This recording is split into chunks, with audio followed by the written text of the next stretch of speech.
splashdown and loss of signal times to the crew, as well as the wave height and wind speed. So we'll be standing by to listen in on those. Like I said, that will happen shortly after, typically after trunk separation. I can't quite remember if it's before or after deorbit burn. It must be before. But in any case, we'll be hearing all of that coming from core. In fact, that individual is seated there in the room on your screen. That is SpaceX Mission Control in Hawthorne, California. That room is located just over our shoulders, and that is where Dragon operators are standing by on console, monitoring the progress of Dragon as it continues its way home. It's been, at the point of splashdown, it'll be about 17 hours since Dragon undocked from the International Space Station. The team there in mission control, there are multiple teams, in fact, and they cycle through shifts to ensure that everybody gets the required rest and sleep periods, just like the astronauts on board. That crew operations and resource engineer is seated there in the room, and that, like Sandra said, is the primary voice that we'll be hearing communicate from the SpaceX team to the crew on board. That's right. And so it looks like we're about 3 minutes or so from the claw separation portion of today's flight. The claw is a portion on the spacecraft that holds the trunk to Dragon. Following claw separation, we're going to jettison or remove that trunk because it's no longer needed. The trunk has solar arrays on it that provides power to the Dragon spacecraft. But now that we're beginning the reentry process, we need to go ahead and jettison that trunk and able to expose the heat shield, which is really going to do the heavy lifting as Crew 9 re-enters the Earth's atmosphere. They come in at 17,500 miles per hour, so they really need to ensure that that heat shield absorbs that heat, and there's... Deorbit sequence start.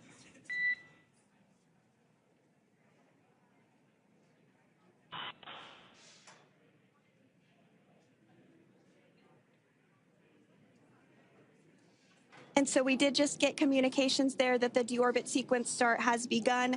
So here in just a couple minutes from now, we expect to hear information or a call back about the claw separation having begun. And again, that kicks off that trunk separation portion that I was discussing to remove that, expose the heat shield, and then eventually we'll have the deorbit burn, and we'll continue to walk you through all of these milestones as we approach them ahead of our splashdown at 2:57 p.m. Pacific time this afternoon off the coast of Tallahassee, Florida.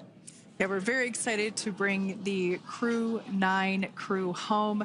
Sandra, we were talking about the trunk separation. That trunk is on a trajectory that will re-enter in the atmosphere and break up upon that re-entry. The heat shield itself is one of my favorite parts of the Dragon capsule. It is the workhorse of the re-entry phase. It will work to protect the Dragon capsule and the crew members on board during the re-entry phase as the temperatures outside of the capsule build up to, I believe, about 3,000 degrees Fahrenheit in excess of. And meanwhile, the interior of Dragon stays a very comfortable temperature. That heat shield does a lot of the work, and we'll see that plasma build up on the exterior of the capsule. As a result of the plasma that builds up, we will lose communications with the crew. This is known as loss of signal, or LOS.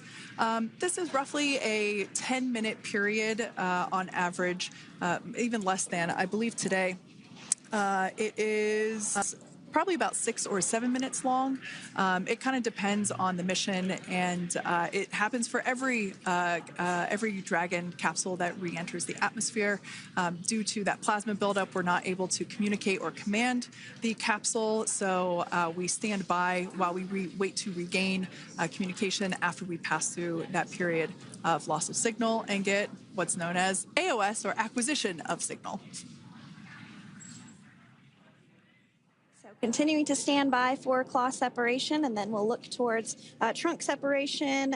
It'll be just about a minute or so after that.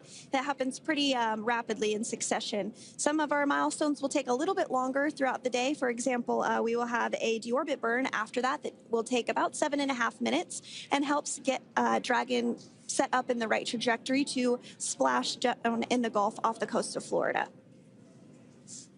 So continuing to stand by for claw separation.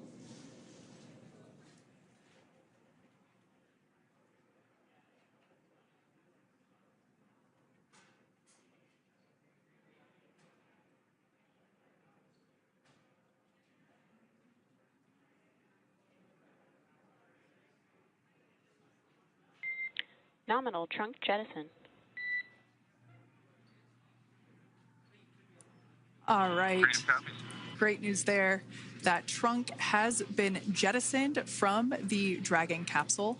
So the claw was separated. That's the mechanism that connects the telemetry and power between the Dragon capsule and the trunk.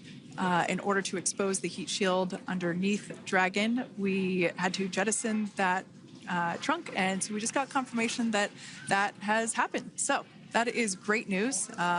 Basically means that telemetry is looking good and that the nitrox system is primed for cabin and suit cooling, and the heat shield, like I said, is now exposed and ready for atmospheric reentry. The trunk served its purpose by gathering energy from the sun through its solar cells and converting that to battery power. Since we separated the trunk, we can't generate any more new power, but we really don't need to since we're coming home and Dragon has enough battery power already stored. Now, up next, the final steps that Dragon will perform prior to reentry: the slew, or the maneuver to deorbit burn attitude, and then the deorbit burn itself. This deorbit burn is the last time that the forward Dracos, which are the 4 thrusters located on top of the spacecraft under the nose cone, it's the last time that they will ignite. The deorbit burn will place Dragon on a precise trajectory to return to the splashdown zone off the coast of Florida, off the coast of Tallahassee, Florida, and that will last about 7.5 minutes once it starts. And so deorbit burn is targeted for 2:11 p.m. Central Time, so about 2 minutes from now. As we mentioned, it's going to last about 7.5 minutes, again, helping to get Dragon into the precise trajectory to ensure that splashdown occurs in the area that was calculated and where the recovery team is already in place, ready to support splashdown operations today. The recovery vessel Megan is the ship that is going to be utilized today, and we also have what is called fast boats that go out first to check the spacecraft and make sure everything is looking good before the recovery vessel Megan approaches. So that whole recovery process takes about an hour, I would say, from the time the crew splashes down to the time they're on the boat and the crew gets out of the capsule. And we'll continue to bring you live coverage through every step of the way today as Crew 9 returns home. Indeed. Now, let's take a little bit of a closer look at Dragon. One of the great things about being close to the space station is that we can use space station cameras to look at Dragon. But now that Dragon is on its way home, we don't have those external cameras. So here's an animation of what the capsule looks like. We've got the pressurized section, the capsule on the top, and the trunk, or the unpressurized section, on the bottom. That's where those solar panels that we manufacture in-house are located, soaking up the energy from the sun and turning it into power for the capsule.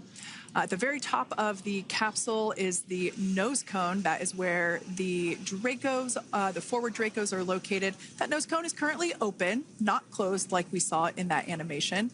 Once we get through the final maneuverings for the re-entry phase, we will close the nose cone capsule just before Dragon begins its atmospheric entry to protect that forward hatch there located along with those forward Dracos. So go ahead. Oh, that's right. I was going to mention that the nose cone does open shortly after launch, and it remains open the entire time that Dragon is docked to the International Space Station.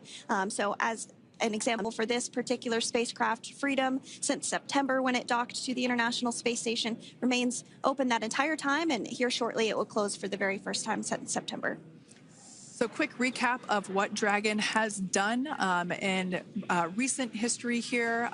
We basically began preparations for re-entry known as the deorbit sequence. So Dragon released the trunk. As we said before, we separated the claw, we released the trunk.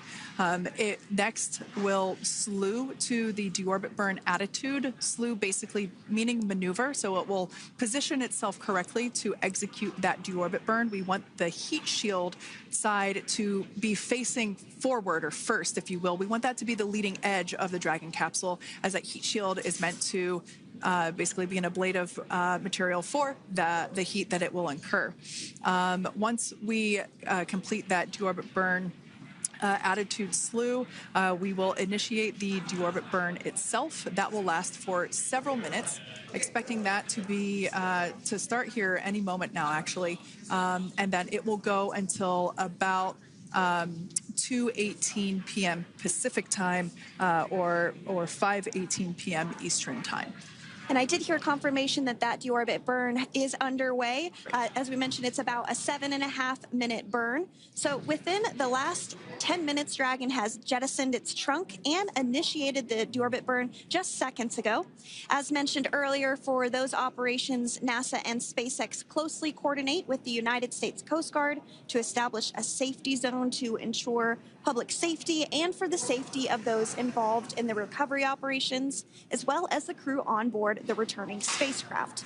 Multiple notices are issued to the mariners in advance of and during recovery operations, and Coast Guard patrol boats are deployed to discourage boaters from entering the spacecraft, the splashdown zones. So we do want to stress to the public the need to respect this safety zone. Recovering a spacecraft from the water is a hazardous operation, and any other boats interfering increases the risk to not only the astronauts in Dragon, but the teams working to recover them from the water and the safety of those that may come too close. So for the safety of the crew, which you see there on your screen, your safety, we recommend you sit back and watch as we'll continue to bring you the best possible views of our astronauts' homecoming. Yeah, as I mentioned earlier, this deorbit burn is the last time that we will utilize our 4 forward Draco thrusters. Forward basically meaning at the top of the Dragon capsule. Dragon Freedom has not yet entered the Earth's atmosphere. This deorbit burn is what will line the vehicle up and put it on its final trajectory to the landing site right off the coast of Tallahassee, Florida. So basically, it is the last burn that the Dragon spacecraft executes and is what really locks it in for that precise landing. As you can see on your screen right now, Nick, Sunny, Butch, and Alexander are using their screens to keep tabs on the burn duration, the Draco firings, and trajectory details such as entry angle, spacecraft perigee, and how much distance remains until deorbit burn termination.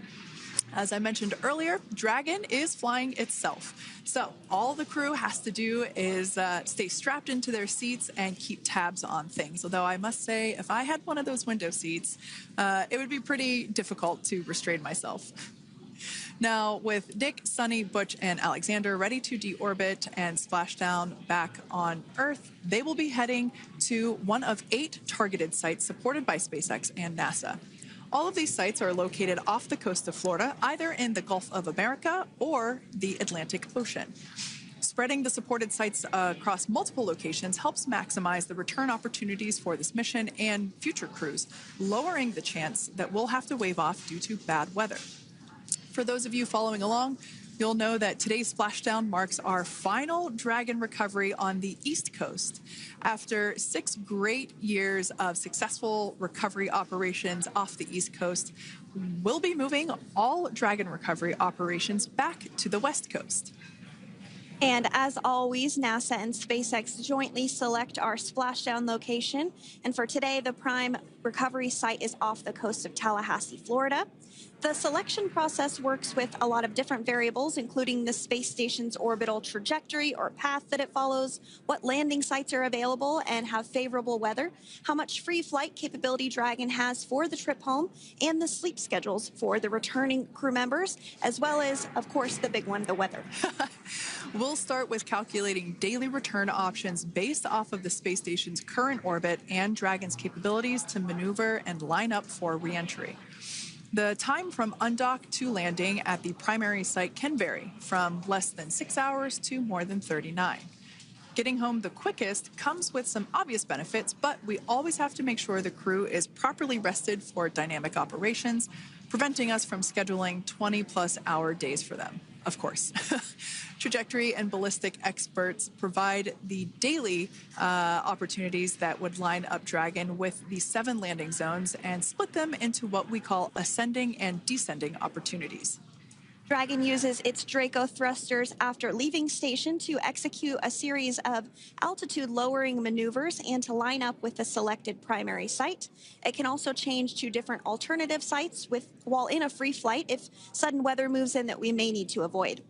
So as we mentioned, weather is something we're constantly looking at, making the final call to proceed about 2.5 hours before the crew undocks.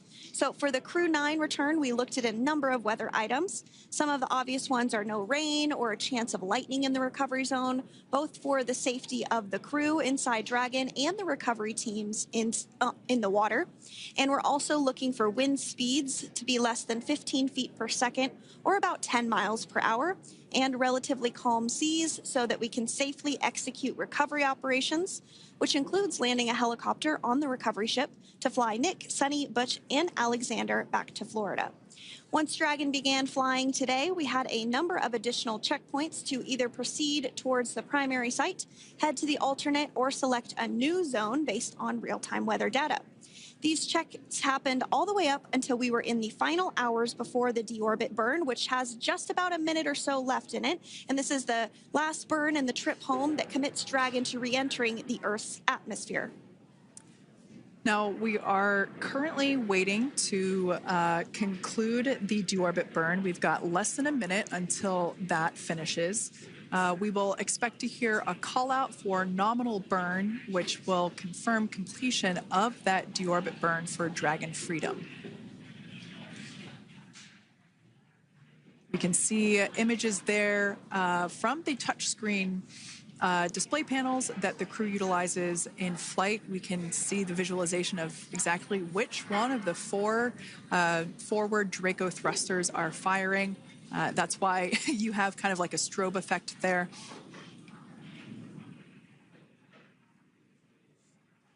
And if you're just joining us, you are looking at live views of the Dragon Freedom. On your left is Commander of Crew 9, Nick Hague. To his right is Roscosmos cosmonaut Alexander Grabenkin. And also in Gorbanov, excuse me, that is Alexander Gorbanov. And then also in the capsule today is NASA astronauts Sunny Williams and Butch Wilmore. We are awaiting confirmation that their deorbit burn is complete, which is the last burn that's going to help set them up on a trajectory to Splashdown off the coast of Florida. Deorbit burn complete. Performance nominal. Nose cone closure initiated. Freedom copies. All right, excellent news there. We heard the words we were looking for, nominal burn. So that means that that deorbit burn was successful and nominal, meaning as expected. And we're now beginning to close the nose cone in preparation for atmospheric reentry. So in the background, Dragon is currently inhibiting those forward bulkhead Draco thrusters that we just used to complete the deorbit burn, ensuring it's safe to latch the nose cone shut for reentry. Also, the vehicle has initiated the nitrox suit purge, which will help keep Nick, Sunny, Butch, and Alexander cool and comfortable during reentry, which is coming up in about 20 minutes from now. At this point, the nose cone is closing and protecting the forward hatch for reentry, and the crew are using their screens to continue to monitor the locking of the nose cone, which is done by a set of hooks. And as we mentioned earlier, that nose cone has remained open since September, so this is the first time it's closing in a few months. Yeah, that's absolutely right. Now, we will be expecting, as I mentioned before, an entry brief from SpaceX Core. Again, that's the crew operations resource engineer who is seated in that room that you see there on your screen. That entry brief will provide updated times for anticipated splashdown as well as the loss of signal or period of LOS. And that briefing will also give us information such as wind speed and wave height at the expected splashdown location. But all in all, everything has been great today. All events have been executed on time as expected, and we are looking forward to a splashdown of the Crew 9 crew at about 5:57 p.m. Eastern Time or 2:57 p.m. Pacific Time.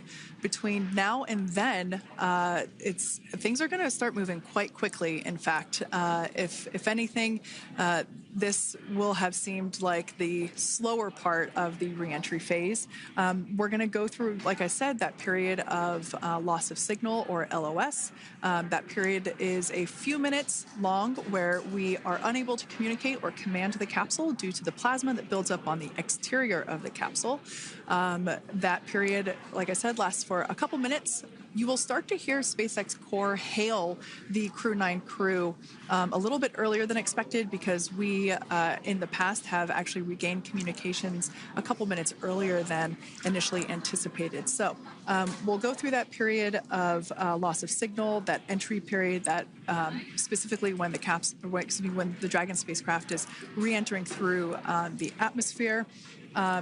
Approximately at about 18,000 feet, when the capsule is traveling at 350 miles per hour, we will see our first views of parachutes for the day. That's one of my favorite moments of return sequences, is when we get to see the drogue parachutes. We'll see the drogues come out. Those drogues will help slow the vehicle down to about 119 miles per hour. And then that is when the main parachutes will come out from the Dragon spacecraft, and then ultimately end in Splashdown. And we are hearing confirmation that the nose cone is closed and everything was nominal or as expected with that closure. So as we begin the second half of entry, Dragon is now beginning to inject cooled nitrox into the air being delivered to the spacesuits worn by Nick, Sunny, Butch, and Alexander.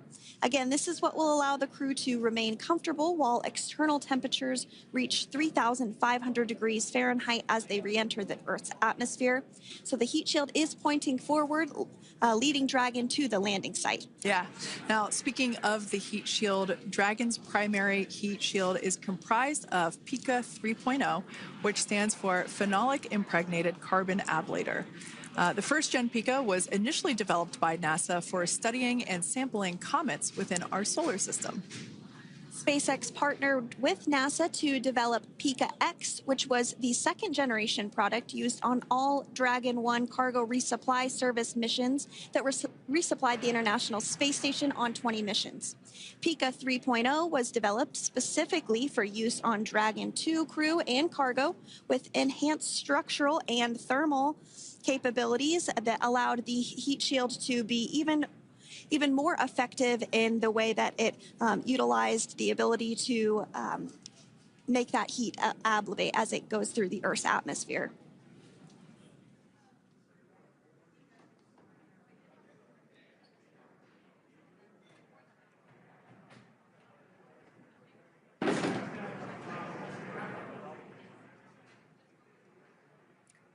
The remainder of Dragon is composed primarily of a SpaceX proprietary ablative material. It's another class of thermal protection which is lighter weight versus PICA and protects the underlying composite structure during reentry to ensure the structural capabilities are maintained. While Dragon will experience temperatures well over 3,000 degrees during peak reentry conditions, the characteristics of the thermal protection system, coupled with the environmental control and life support system in the pressurized interior, will ensure that Nick, Sunny, Butch, and Alexander stay cool and comfortable during all phases of reentry through Splashdown. Now, if you've just recently joined us, we hope to regain views of our crew members inside Dragon Freedom, but we don't have those available at the moment due to ground station coverage. So we will bring those back to you as soon as we can. Now, after Dragon Freedom has re-entered the Earth's atmosphere, a series of parachutes will deploy to slow the crew's descent. First will be the 2 drogue parachutes, followed by the 4 main parachutes, and those will guide Dragon to its first contact with Earth since it launched back in September. Dragon will automatically deploy these parachutes when different pressure and positioning sensors on the spacecraft detect that they're at the right speed and altitude. Vehicle velocity at drogue deploy is approximately 350 miles per hour, and they deploy at about 18,000 feet. Now, when the vehicle velocity at main deploy is approximately 119 miles per hour, and they deploy at about 6,500 feet. When Dragon splashes down in the water, the vehicle velocity will be about 16 miles per hour, so you can really see how those parachutes help to slow down the crew inside the capsule. The highest G-load the crew is expected to experience today is about 3 to 5 Gs. Yeah, when you think about really fun roller coasters, they're about in that range. So I'm sure that our crew on board will be well equipped to experience those Gs. It's nothing for them. They go through much more intense training. And so we are continuing to make our way through a number of milestones today. We did have trunk separation. Freedom, SpaceX. Nose cone is secure for entry. Freedom copies.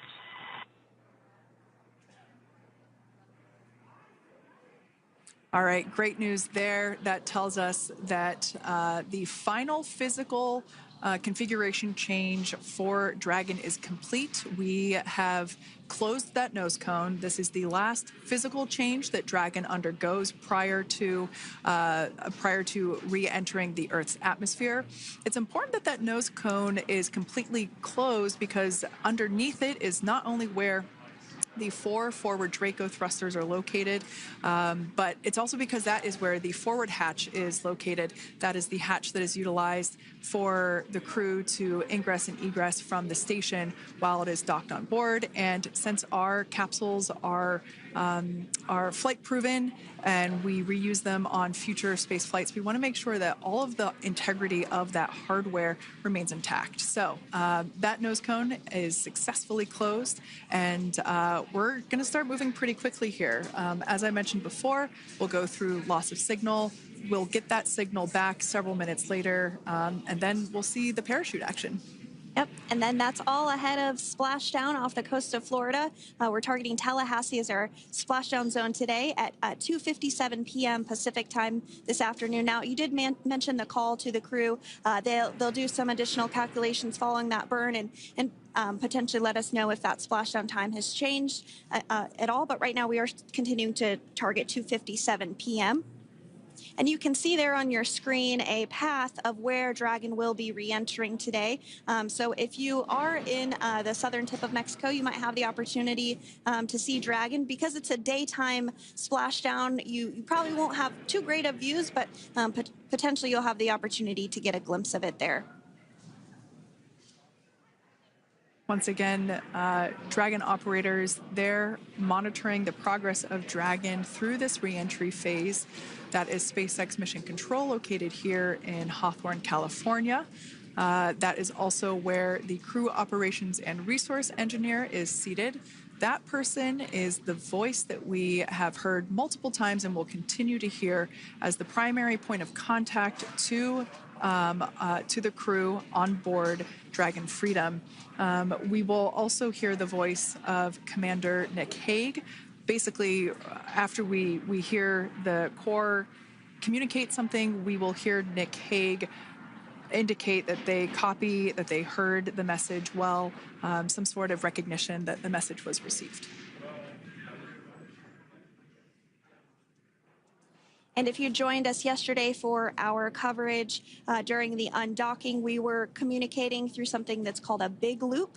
We do that when we're in integrated operations with the International Freedom, SpaceX, for entry sequence. Report when ready to copy. Ready to copy. All right, I've got some updated times for you. Our comm blackout start time is 2144. Our comm blackout end time is 2151, and our splashdown time is the same per your displays, 2157.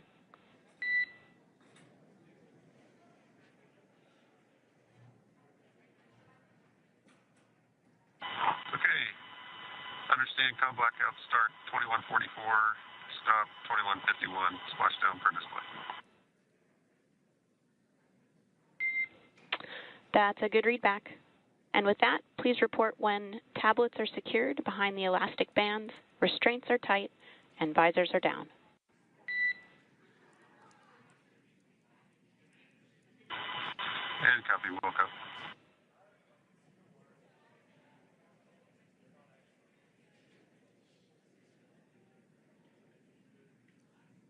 And with that communication from the Corps or Crew Operations Resource Engineer here in Hawthorne to Commander Nick Hague of Crew Dragon Freedom, we did hear that the loss of signal period is still at 2:44 p.m. Pacific, but we had a 1-minute adjustment to the acquisition of signal. That's going to now be at 2:51 p.m. Pacific time. However, our splashdown time remains the same at 2:57 p.m. Pacific time this afternoon off the coast of Tallahassee, Florida. So all good news there as Dragon continues to make its way home with the Crew 9 crew. As we've mentioned before, we are splashing down on the Gulf Coast. We have ability to splash down on either side of Florida, but the location site just outside of Tallahassee, Florida is the site that was selected today due to best recovery conditions. And as Sandra mentioned before, weather is always a watch item, but everything is looking great for that particular recovery location. So I'm sure once we start getting views from the recovery vessel, I have a feeling it's going to be a pretty beautiful afternoon. And we did mention that, of course, this is a daylight splashdown, so we should be getting some great views. We do have a couple of spacecraft called the WB-57, which are high-altitude planes that NASA utilizes during splashdown operations. Those are en route and going to be tracking the capsule as it makes its way through the atmosphere and should be providing some good views for us. Kate and I were just chatting about how we haven't had a daytime splashdown in a little while, so we're looking forward to the views along with you. Yeah. Nighttime views are also great because we can see that capsule streaking through the night sky quite brightly. So like Sandra, you said earlier, daylight will be a little bit less bright, but we will definitely be able to see the SpaceX recovery team operations much clearer.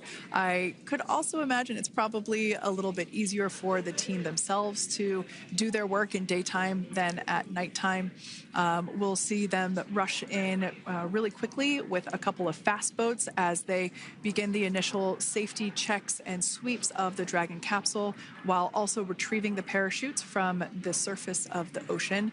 The recovery vessel, the main recovery vessel, will continue to make its way closer to the Dragon capsule. It is stationed a couple miles away from the actual recovery location, the splashdown location, for obvious safety purposes. So it takes a little while for that vessel to make its way over, but once it's closer, we'll have even better views of those recovery operations.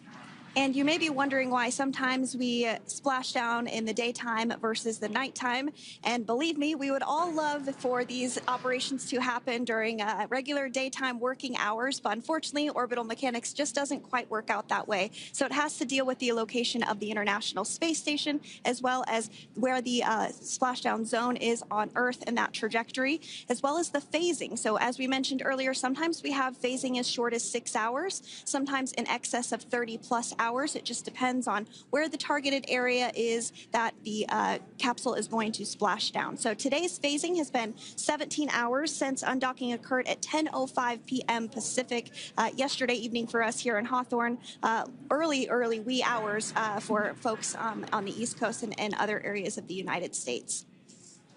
Yeah, but regardless of whether it's daytime or nighttime, the SpaceX recovery team has trained and practiced and rehearsed for it all. So regardless of daylight, they are really efficient with those operations. And but like you said, Sandra, it has been a minute since we have seen a daytime splashdown on a NASA SpaceX crew mission. The last daytime recovery was on Crew 4, which was the debut flight for the capsule flying today, the spacecraft known as Dragon Freedom.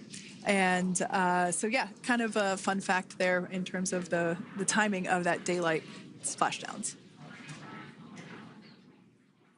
Once again, standing by for more communication with the crew. The next event that we have coming up is the start of that period known as loss of signal.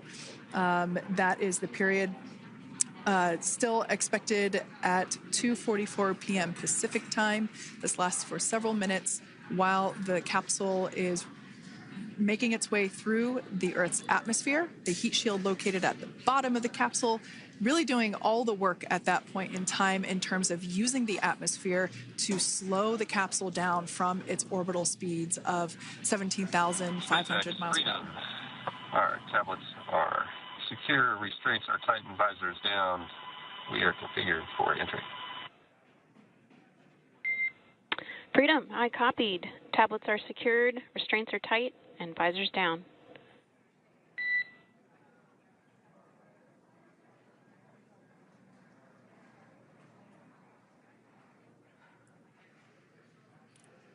All right, great news there in terms of continuing to make progress. That back and forth communication we heard was just letting Core know that per their instructions, Crew 9 has now put away everything that was necessary in order to begin the re-entry, including those tablets that were located on their legs. Those are now stowed away.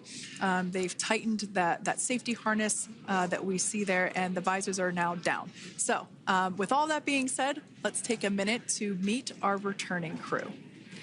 U.S. Space Force Colonel Nick Hague is your Crew 9 commander. He was selected by NASA as an astronaut in 2013. This was his second spaceflight to the International Space Station and third launch overall.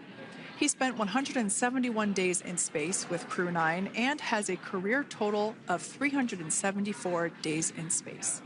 During his mission, he completed a spacewalk with astronaut Sunny Williams. That was his fourth spacewalk, earning him a career total of 25 hours, 56 minutes of spacewalking time. Before Crew 9, Hague previously served as a crew member of Expedition 59 and 60 back in 2019. He flew with Alexei Ovchinin and NASA's Christina Cook. So this is his second time sharing the space station with Ovchinin. The Kansas native is a test pilot and distinguished graduate of the United States Air Force Academy. Nick spent 5 months in Iraq in support of Operation Iraqi Freedom. He voluntarily transferred from the United States Air Force to U.S. Space Force in 2021 and is an active colonel. His wife, Katie, is a retired U.S. Air Force colonel, and they have 2 sons. NASA astronaut Sunny Williams is a mission specialist for Crew 9. This was her third visit to the International Space Station. She originally launched aboard Boeing Starliner spacecraft and arrived at the space station on June 6th. Following the agency's decision to return Starliner uncrewed, she became an Expedition 71 and 72 crew member, where she logged 286 days in space on this mission. But Sunny has a total of 608 days in space, the second most time in space by a U.S. astronaut. 5 minutes until predicted comm blackout. We'll see you on the other side at 21:51.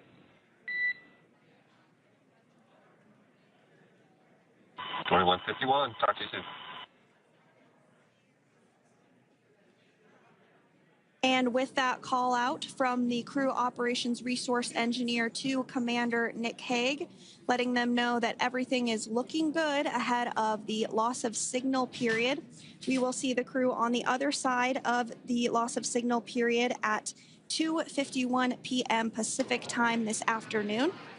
Continuing on about Sunny Williams, who has a total of 608 days in space, the second most time in space by a U.S. astronaut. Former NASA astronaut Peggy Whitson actually ranks first for the U.S. with 675 days in space.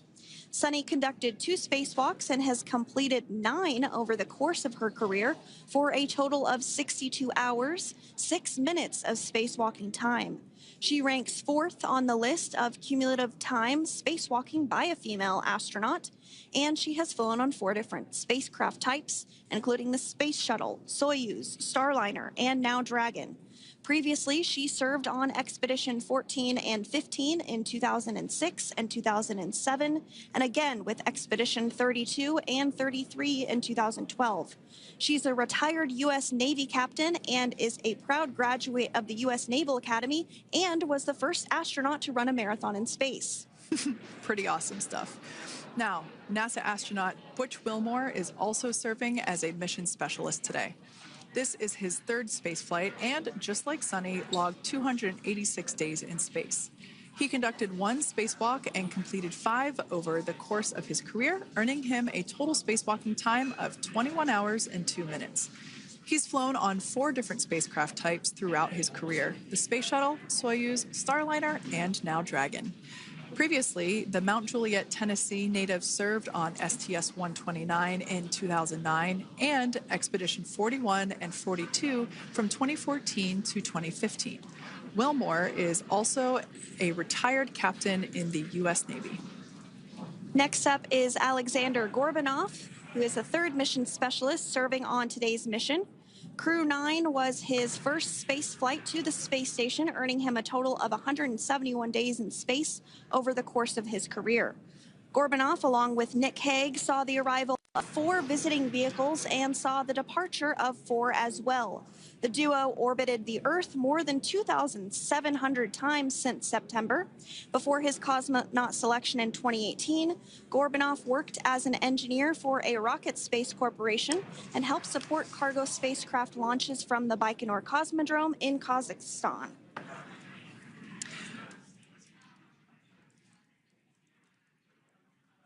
So if you are just joining us, we are continuing to bring you live coverage of Crew 9's return to Earth following their mission aboard the International Space Station, where they completed science and research investigations.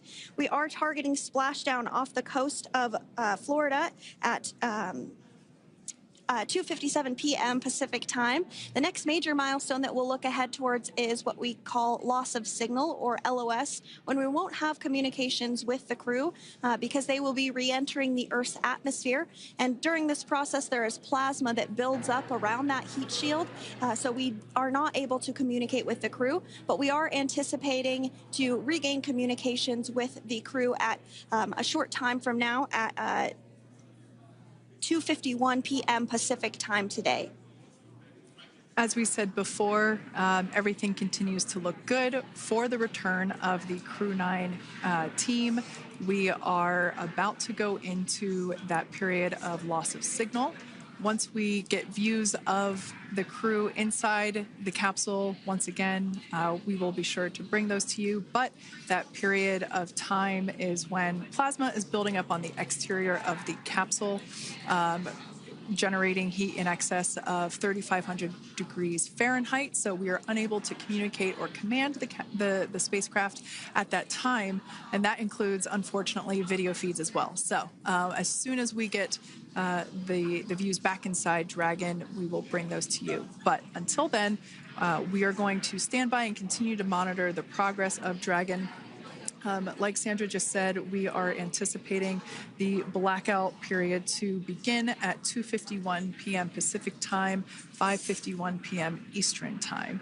This will last for several minutes. It's not super exact, even though we are predicting acquisition of signal, or AOS, to come back at 5:51 p.m. Eastern time. In the past, we have regained communication sometimes a little bit earlier than that, so we'll probably start to hear Core begin to hail Crew Dragon a minute or two prior to that anticipated acquisition of signal. But right now, Nick, Sunny, Butch, and Alexander are seated in their seats inside Dragon Freedom. Their visors are down, and they have put away or stored the tablets they had located on their upper leg to monitor Dragon's progress. Now they will be utilizing the touchscreen displays, where the current operation and future operations will be displayed as they are able to monitor Dragon's progress continually. As I said before, Dragon is autonomous, meaning it is flying itself. So the crew stands by and monitors, and those touchscreen displays are what will be allowing them to do so and prepare for events such as parachute deploy. And while on board the International Space Station, Nick, Sunny, Butch, and Alexander contributed to over 900 hours of science and research investigations, which is really the key purpose of the International Space Station. Now, the International Space Station is celebrating a major milestone this year, where they will be celebrating 25 years of continuous human presence in November. So if you're younger than 25 years, you've never known a day where there hasn't been a human living and working aboard the International International Space Station, contributing to key science and research investigations that impact our lives here on Earth. There's research being done on Parkinson's, on osteoporosis, on cancer research, and a variety of other studies. Additionally, the microgravity laboratory provides a jumping off point for us as we venture back to the moon and onto Mars through longer duration space flights. One such example that the crew worked on during this mission was an alternative exercise device. In microgravity, the crew has to exercise for about 2 hours a day because they're not having the effects of gravity on their body. So to prevent bone and muscle loss, we counteract that with 2 hours of exercise per day. On board the International Space Station, they have 3 ways in which they can exercise. They have a bike, they have a treadmill, and they have a similar to a weightlifting machine that counteracts the microgravity environment. But a particular experiment that this crew tested out was a combination of all 3 of those in one smaller device. And this is really critical as we continue on to the moon, Mars, and beyond, because space is really important in spacecraft. So if we have something smaller that the crew might be able to utilize, that can potentially help us venture out even further into the solar system. So science is really the name of the game when it comes to the International Space Station. Some of the other science highlights that took place during this increment that are particularly interesting to me was we had the first wooden satellite that was deployed. This is a study to see if other materials might be more resourceful or renewable in space. So I'm really excited to see the results of that one as well. Additionally, we had a couple of spacewalks that took place to not only provide maintenance to the International Space Station, but also where we swabbed the outside of the space station near vents to see if any microbes that we all have microbes on us, to see if any of those could survive in the harsh environment of space, which again is very important for us to know and understand as we continue to the moon, Mars, and beyond. Very exciting stuff. Now, at this point, we have now entered the communications blackout period for the Dragon spacecraft. This lasts approximately 7 minutes due to plasma formation around the spacecraft itself. During this time, no vehicle telemetry is received by mission control or the recovery team, and no external commanding of the vehicle or voice communication is possible. But as a reminder, Dragon is designed to fly itself. During reentry, the vehicle will be slowing down from orbital velocity, which is approximately 17,500 miles per hour. The top temperature that Dragon will experience upon reentry is 3,500 degrees Fahrenheit. This blackout period, as I said before, we expect it to last about 7 minutes today, concluding at 5:51 p.m. Eastern Time or 2:51 p.m. Pacific Time. We right there have our first view of Dragon Freedom coming home to Earth. And that view is from the WB-57, which is one of NASA's high-altitude planes that is tracking. Now, because of the way that this camera is configured, it does look like it is dark, but it is indeed daytime, and you're beginning to see that plasma trail as Dragon re-enters the Earth's atmosphere. All of that is expected. We are anticipating an acquisition of signal around 2:51 p.m. Pacific Time, so just minutes from now, and you may hear the core begin to hail out or call Dragon for communications and see if we can potentially get communications with them a little bit earlier. Following this, we'll have 2 events in rapid succession. We'll have the drogue parachutes deploy at 2:53 p.m. Pacific, followed by the mains just 1 minute later at 2:54 p.m. Pacific Time, ahead of a splashdown at 2:57 p.m. Pacific Time off the coast of Tallahassee, Florida.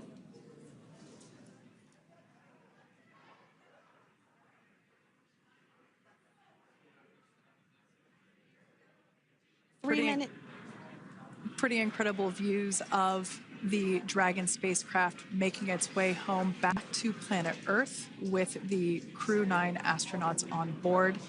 Once again, this view is coming from the WB-57 plane. That heat shield we can see doing magnificent work as it works to... Freedom, SpaceX, Comcheck.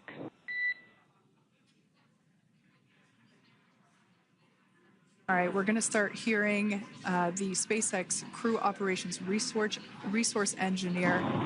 SpaceX Freedom is with you. 4.6 feet. enjoying the ride. Copy that, Freedom. Great news there from Commander Nick Hague reporting back. We see a healthy flight computer. Expect automated chute deployment. Freedom copies. Like we said before, things moving very quickly as Dragon Freedom makes its way home. Next event coming up will be deployment of the drogue parachutes. This occurs around 18,000 feet. GPS has converged. Expect nominal altitude for drogue chute deployment.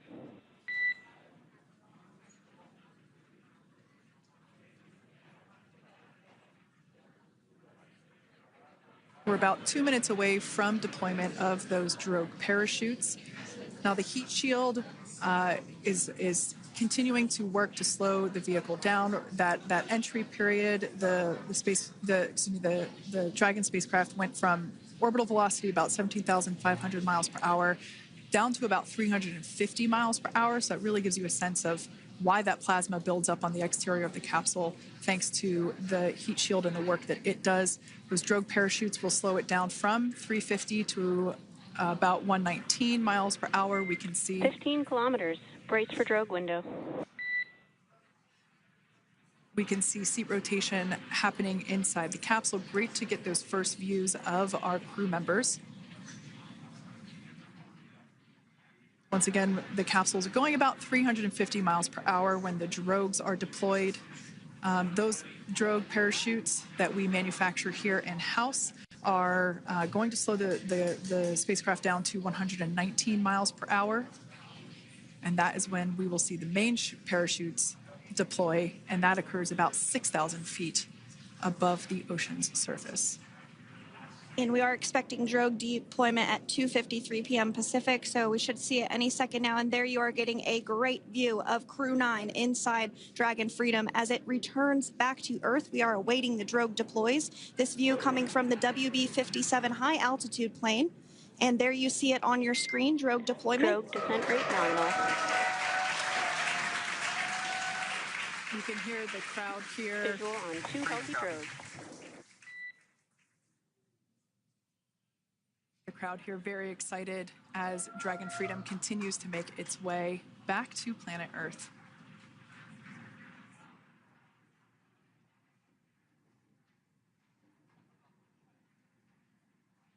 Next up, we'll stand by for the main deployment of the parachutes. The mains are quite a bit larger. You'll be able to notice the difference on your screen once they deploy, and they continue to ensure that the Dragon spacecraft slows down even further. As we mentioned, Freedom will be traveling 16 miles per hour when it splashes down off the coast of Tallahassee, Florida, here at 2:57 p.m. Pacific time this afternoon. And there we go. We have visual on 4 healthy mains. That view was from inside. Freedom copy. That view was from inside one of the buckets where the parachutes are located. So we see a great view there of the reefing on those parachutes. And as those main parachutes begin to inflate fully, 4 beautiful, healthy mains. Now awaiting visuals of Splashdown. Freedom, 1,000. We'll start to hear Commander Nick Hague. Copy, 1,000. As we heard right there, Commander Nick Hague will be calling out the altitude of the Dragon capsule from here on out. Landing in water is simpler and provides more margin against unlikely parachute issues. You can see those parachutes continuing to slow the Dragon capsule down. And if you're just joining us, you're looking at 800 meters. a live view of Crew 9, just minutes away from splashing down off the coast of Tallahassee, Florida. Splashdown 2 minutes from now at 2:57 p.m. Pacific. We do have 4 healthy mains really doing the job there. Just breathtaking views of a calm, glass-like ocean off the coast of Tallahassee, Florida. Crew 9 just minutes away from splashing down. This is really such an incredible shot. Copy, 600. That was a live view from our recovery vessel. Megan, which is stationed a couple miles away from the splashdown site. We can see the crew there using their restraints as resting places for their arms. They were just in space moments ago, so their arms were able to float freely. 400 meters. This is a gorgeous bluebird day here that we have for the splashdown of Crew 9. It's incredible to think that the Dragon capsule just minutes ago was going over 17,000 miles per hour, and now gently coasting to a soft splashdown. 200. Copy, 200 meters. Brace for splashdown.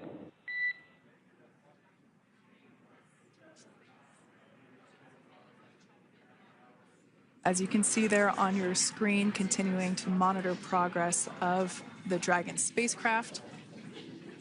And we're going to stand by for splashdown, located in the Gulf of America, off the coast of Tallahassee, Florida.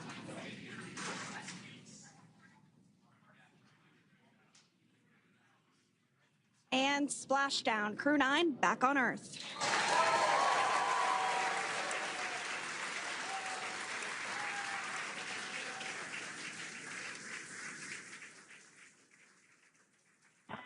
And SpaceX Freedom, splashdown.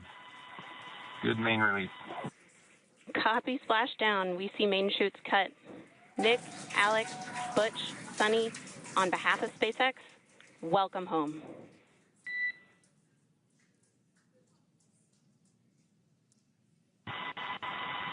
It is an amazing, what a ride. I see a capsule full of grins ear to ear.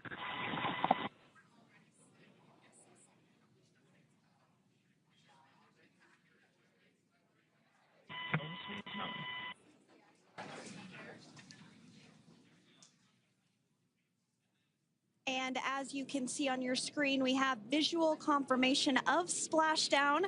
Dragon Freedom has returned home, and NASA astronauts. System safety verifications are in progress. We'll report back when recovery personnel are en route.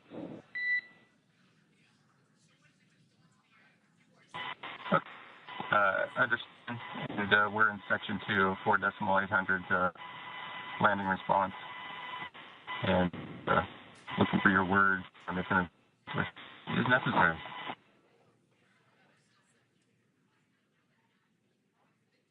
In the distance, we can see the recovery vessel making its way.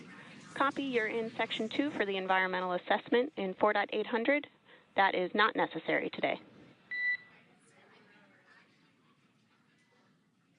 Understand. Raising buzz.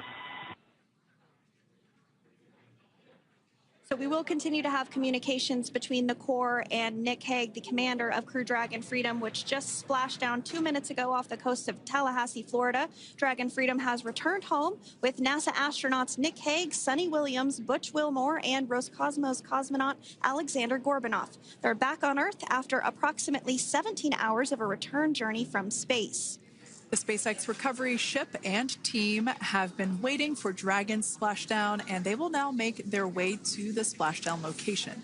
The teams have been ready and waiting about 3 nautical miles away, so it's going to take them about 30 minutes or so to make their way and to SpaceX Freedom. Pretty sure we're in stable 1. Copy, stable 1. We see the same. It's going to take about 30 minutes for the recovery team to make their way over to Nick, Sunny, Butch, and Alexander, who are still seated and secured inside that Dragon spacecraft there on your screen. Incredible views there of that thermal protection system, or TPS. That Dragon capsule was pristine, white color before it departed the station, and we can see how the reentry phase, the thermal protection system did its job. Now, if you're wondering what that hole, that like bucket area is, that is underneath the side hatch. That is where the main parachutes were stored. So when we saw the Dragon capsule docked at station, it looked very different. The panel that protects and covers the main parachutes, that was still intact, as well as the panels that enclose where the drogue parachutes are located. We can see those fast Freedom, boats. SpaceX is go for recovery personnel to approach. Expect personnel alongside in the next few minutes. Freedom copies. We can see those fast boats. We weren't kidding when we said they were fast. While it does take about 30 minutes for the main recovery vessel to make its way over to the capsule, these fast boats will be doing a couple of things simultaneously. A couple of them are going to be working to retrieve the parachutes that you see in the background there of this drone shot. Those parachutes will be retrieved from the ocean surface. We want to make sure we are able to pull those out. The recovery vessel there closest to the spacecraft is going to be performing some safety checks.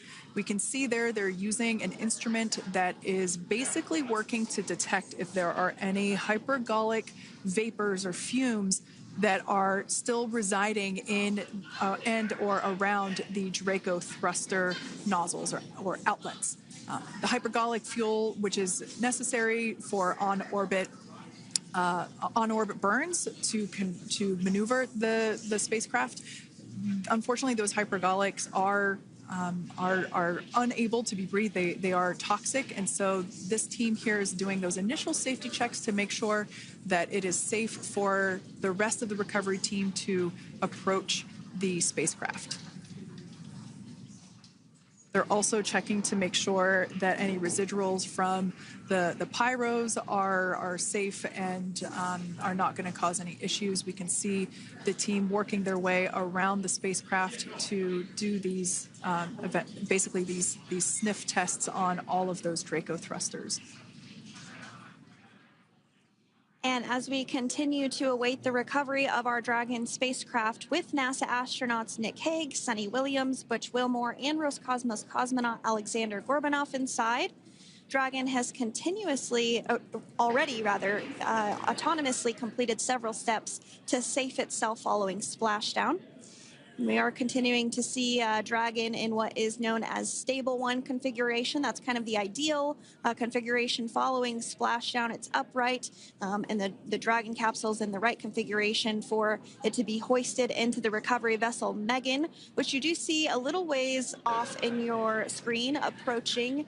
Dragon will continue to remain live on air with you through that recovery process, all the way through the point where the crew is extracted from the Dragon spacecraft. Now, if you are just joining us, the mission has gone smoothly so far. Dragon successfully splashed down off the coast of Tallahassee, Florida at 2:57 p.m. Pacific, 5:57 p.m. Eastern Time this afternoon. Approximately 17 hours prior to splashdown, Dragon autonomously undocked from the International Space Station, completed a series of departure burns, jettisoned its trunk section, and performed its final burn, the deorbit burn. This placed the Dragon spacecraft on a trajectory toward Tallahassee, Florida. Dragon successfully re-entered the Earth's atmosphere, followed by deployment of its parachutes to slow the spacecraft down to a gentle splashdown. We're now going to follow the Freedom, hypergol sweeps and unfired ordnance checks are nominal. Rigging is in progress. Approximately 25 minutes until capsule lift. Stand by for PMC with SpaceX flight surgeon.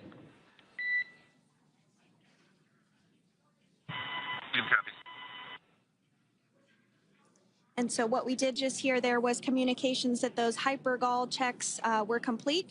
They didn't find any of that upon those checks, so we'll continue to move through the timeline. Next up is a process called rigging, which you see happening right now on your screen. This is when a SpaceX recovery personnel actually works to climb aboard the capsule and work through procedures ahead of lifting onto the nest of the recovery vessel Megan. We heard it's going to be about 25 minutes or so until that lift actually takes place.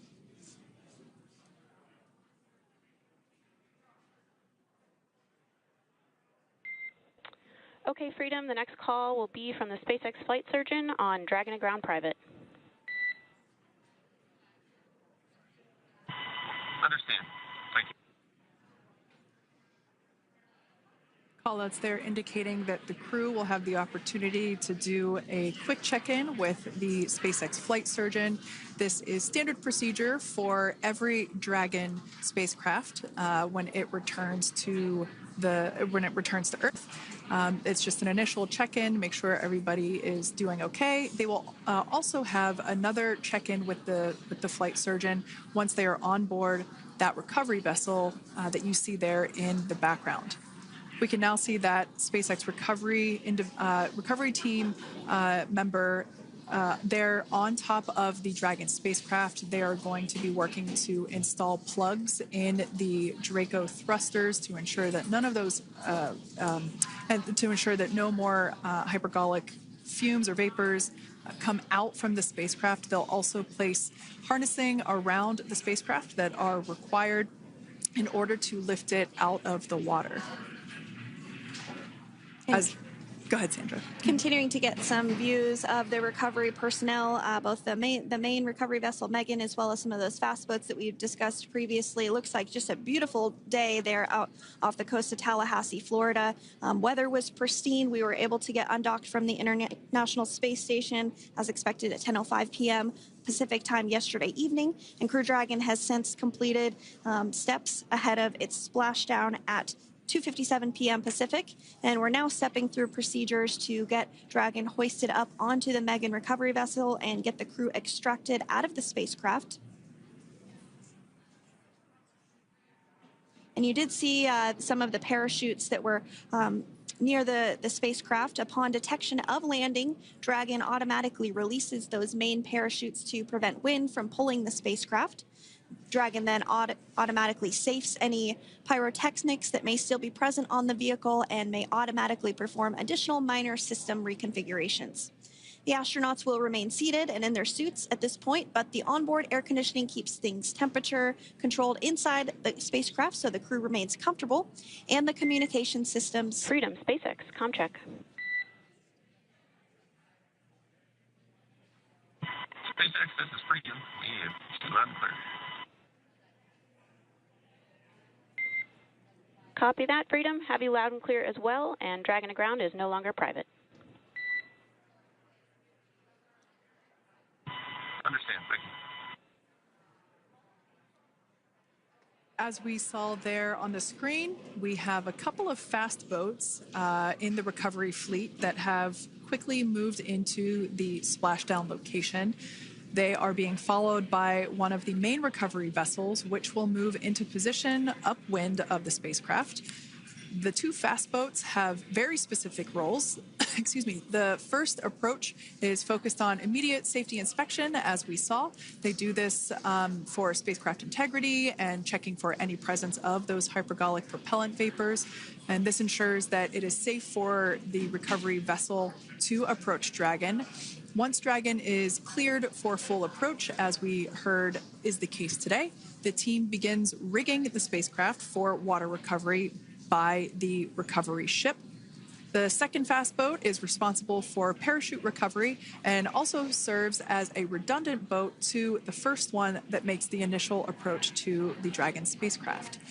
As we saw a little bit earlier, we were also able to see one of the recovery team members get on a jet ski to help gather up the parachutes that were automatically detached from the Dragon spacecraft upon splashdown.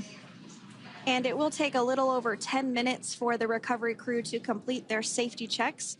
Once complete, the team will begin preparing Dragon to be lifted, and as you see, they are preparing for that to take place at this point. As part of the preparation for this lift, one member of the recovery team has climbed on top of the spacecraft already so they can attach Dragon's hoist rings and connect to the lifting lines. It will take us less than an hour to raise Dragon to the recovery boat and remove the crew from the spacecraft. After medical checkouts, the crew will return to land within 4 hours by helicopter. And if no additional medical assistance is needed, the crew will board a waiting NASA plane and depart for Houston.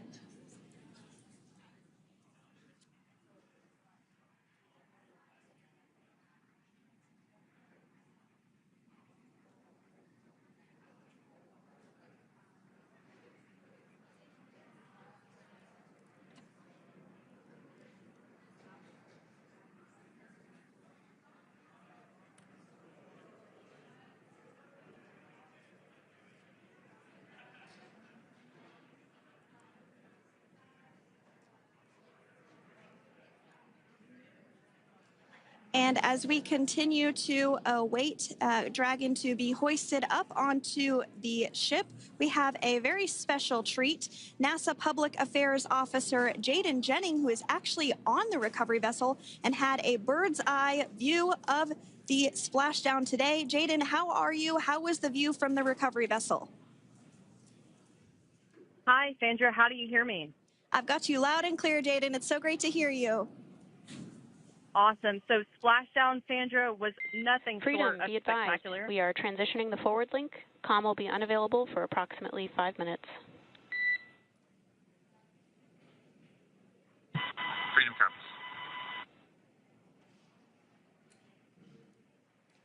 Thanks so much, Jaden. We did just have some communications letting us know that we'll have about a 5-minute period where we won't be able to hear from the crew. So please go ahead, tell us, how was the view from the recovery vessel? Absolutely. Yeah, I was mentioning earlier, Splashdown was nothing short of spectacular. And we were stationed about 1.5 nautical miles away from the splashdown zone and had great visuals here on the recovery vessel Megan. We actually saw a little of the smoke trail as the spacecraft was coming in, and then moments later we spotted those drogue chutes, and this was quickly followed by 4 healthy white and orange main parachutes. We then tracked Dragon all the way down as it slowly propelled into the ocean. And I think I speak for all of us on the ship when I say a new core memory was made today, and we are looking forward to having Crew 9 on board with us a little later. Jaden, that is amazing. Now, obviously, we are watching it here on camera, and the landing conditions look pretty good, but how was it from your perspective? What is the sea state out there? Absolutely. Absolutely. So we've had optimal conditions for splashdown, and today it is sunny and 63 degrees outside right now with clear skies, light winds, and calm seas. The sea looks absolutely beautiful right now, and light blue with the sun reflecting from it. And Kate, I think the crew's going to like what they feel weather-wise on this picture-perfect day for splashdown off the coast of Tallahassee. Thanks so much, Jaden. It certainly looks like a beautiful day. Can you tell us a little bit about the journey of the recovery forces to get to this point? Sure. So one unique aspect of this recovery was the onboard training on station conducted for Butch and Sunny to ensure they were ready to return on a Dragon spacecraft. That training covered all aspects of their return, including nominal and contingency departures, the orbit burn, splashdown, and post-landing ops, which is what this team is preparing for now. As for the recovery teams themselves, we started the day taking a series of helicopters out to the vessel. And as standard, the recovery director and crew support teams were on that first helicopter out and took the time to get everything prepared on the ship. About 2 hours before splashdown, they deployed those fast boats and jet skis into the water. I was actually on the second helicopter out, and we were on the vessel about an hour and a half before splashdown and landed on top of the helicopter pad on the Megan. And the teams have been working diligently across their respective disciplines this week, executing what can only be described, in my point of view, as a logistical masterpiece, just ensuring every detail has been in place for Crew 9's return. That is such great news. I'm so glad that you're able there to experience it in person. Now, can you tell us a little bit about what's next to retrieve the crew for the recovery personnel on board? Yeah, Kate. So coming up next, Dragon will be hoisted into the on-deck translation system, or the nest, at the aft end of the ship, and then will be translated pretty quickly towards that egress platform. We'll perform another series of safety checks as final precautionary measures just to make sure there are no hypergolic vapors present before opening that side hatch. And then once that side hatch of the spacecraft is open, the crew will be assisted out of the capsule one by one from NASA and SpaceX. Freedom, SpaceX, comm check. Freedom's got you loud and clear. Thanks, Nick. I've got you loud and clear as well. We have completed our forward link transition. Copy.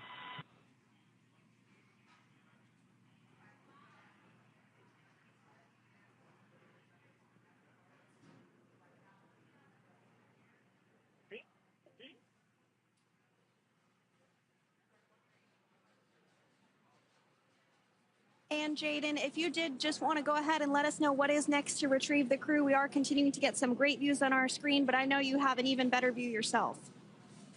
Oh, yeah, Sandra, this view is absolutely unbeatable. So just to kind of finish off what I was saying is once that side hatch of the spacecraft is open, that crew will be assisted out of the capsule one by one from NASA and SpaceX medical personnel, where they will then head to the med bay. And after those medical checks, they will get on that first helicopter out and arrive at the airport, where they will then board a NASA plane and then head back to Houston, Texas at the Johnson Space Center to begin their post-flight period. And we're eager to see the Crew 9 astronauts back on Earth, and we'll keep you updated on every moment of this process. With that, I'll toss it back over to you guys at Hawthorne.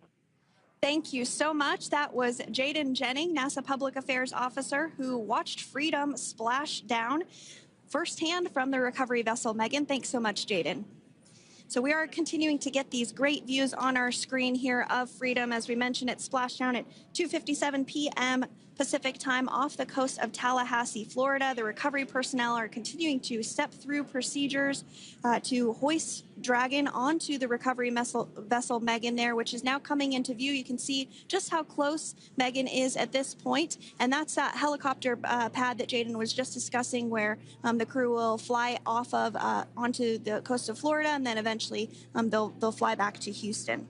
Just underneath that helicopter pad is that translation deck where we will see the nest once it is loaded up with the Dragon spacecraft on board. The nest will be translated to the forward end of the recovery vessel, and that is where our Crew 9 team members will egress from the Dragon spacecraft. Now, here on your screen, we can see dolphins, actually, who want to come and play with Dragon. Now, one of the fast boats there in place, working to assist the recovery team member. It's incredible. I just love these views. We really see them even better in daytime, but just seeing the recovery team work in tandem to step through each step, to step through each operation. Obviously they're getting quick assists from the honorary part of the recovery team, those dolphins in the water there.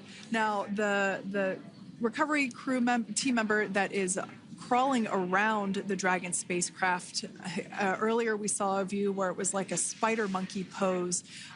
We can see that individual now standing in the bucket where the main parachutes were stored while Dragon was on orbit. Obviously, those main parachutes were utilized for Splashdown today. They were deployed and cut from the Dragon capsule, and one of the other fast boats of the recovery team working to pull those out of the water. Now, the recovery team member that is there working on top of the Dragon capsule, earlier we saw that person performing safety checks. Now we can see some harnessing being placed around the capsule. This harnessing is what will be used to lift the Dragon capsule out of the water and onto the recovery vessel. Wow, we got a cute little pod of dolphins. It wasn't just one or two.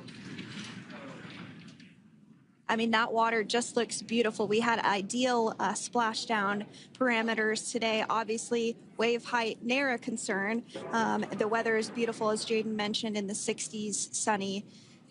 Looking forward to seeing Crew 9 exit the capsule here shortly once they get hoisted onto the recovery vessel Megan. We can see that recovery vessel slowly but surely closing the distance there between, dolphin cam back again. We can see that the Dragon capsule and the recovery vessel, that distance is closing.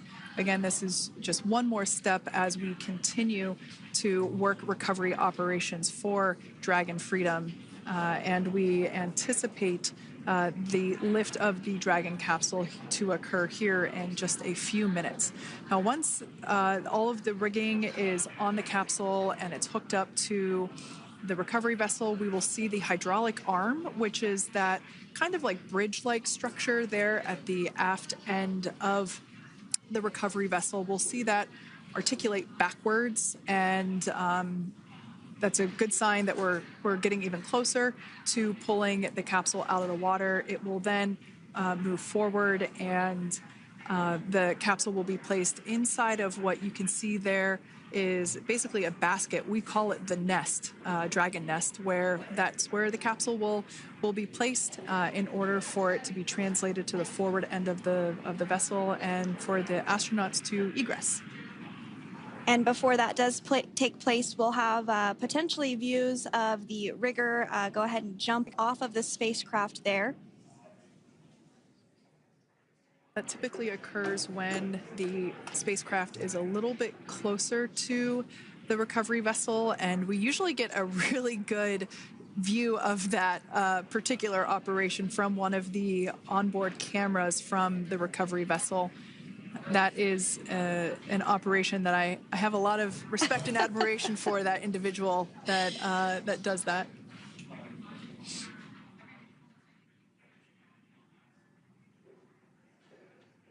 So again, Dragon continuing to get closer and closer to the recovery vessel, Megan. You see some of those ropes now coming into view as well. If you are just joining us, Crew 9 Splashdown off the coast of Tallahassee, Florida at 2:57 p.m. Pacific time with NASA astronauts Nick Hague, Butch Wilmore, Sunny Williams, and Roscosmos cosmonaut Alexander Gorbunov. They're now working through procedures to hoist this spacecraft up onto the recovery vessel Megan. We just saw that hydraulic arm get lowered into the lifting position. That arm will be the mechanism that is utilized to lift Dragon up and out of the water and into the nest located there at the aft end of the recovery vessel. And the recovery vessel being used today is, as we mentioned multiple times, is named Megan, but that's actually after NASA astronaut Megan McArthur, who flew on Crew 2 a couple of years ago.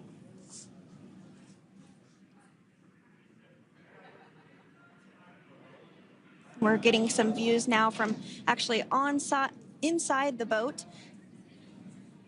Yeah, you're exactly right. This view is straight down the recovery vessel. That platform that was closest to the camera, that is the egress platform. Freedom. Rigging is almost complete. Approximately 5 minutes until capsule lift. Great news there from SpaceX Core. So about 5 minutes left until we see Dragon Freedom get lifted out of the water. That hydraulic arm, as I said before, is the mechanism that will lift it. It's quite swift, actually, the whole process of getting the spacecraft. Brace for capsule lift. Bracing. There it goes, Dragon Freedom being lifted out of the water and onto our recovery vessel, Megan.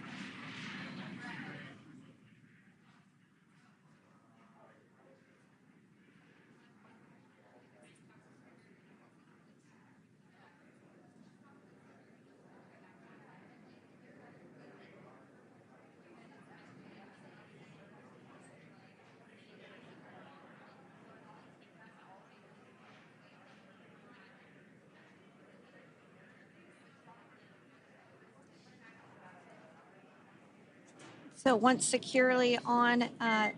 Welcome aboard the recovery vessel.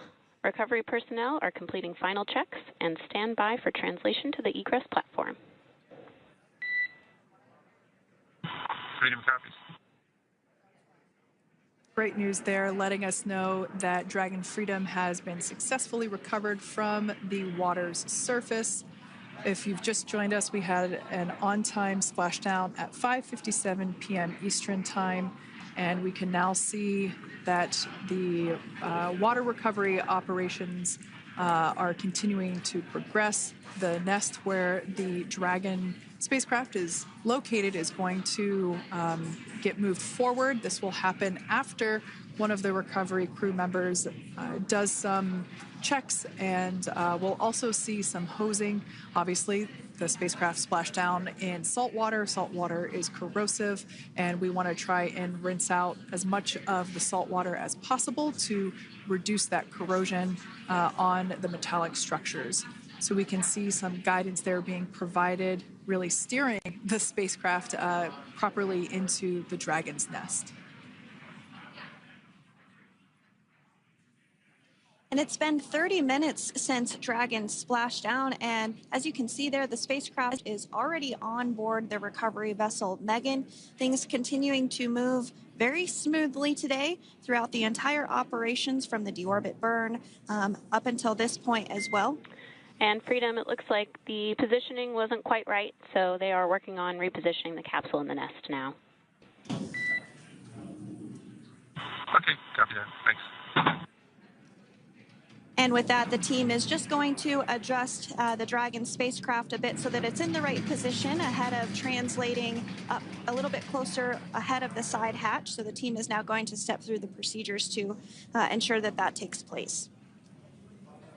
While Dragon does fly itself autonomously, it clearly is unable to park itself autonomously. We want to make sure that the Dragon capsule is properly seated there in that nest.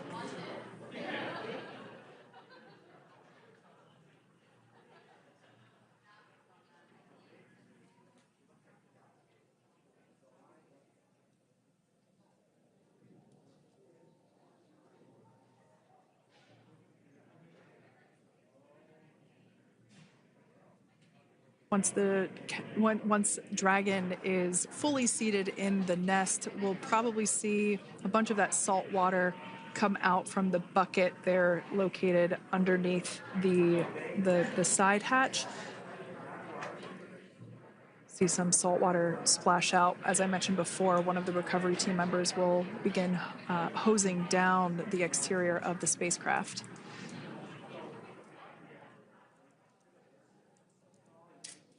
So you are continuing to get some great live views on your screen of Crew 9, which includes NASA astronauts Nick Hague, Sunny Williams, Butch Wilmore, and Roscosmos cosmonaut Alexander Gorbanov, who splashed down off the coast of Tallahassee, Florida, 2:57 p.m. Pacific time this afternoon. Now working to get that spacecraft situated in the nest. Just making some final adjustments and tweaks to ensure that it's nice and secure.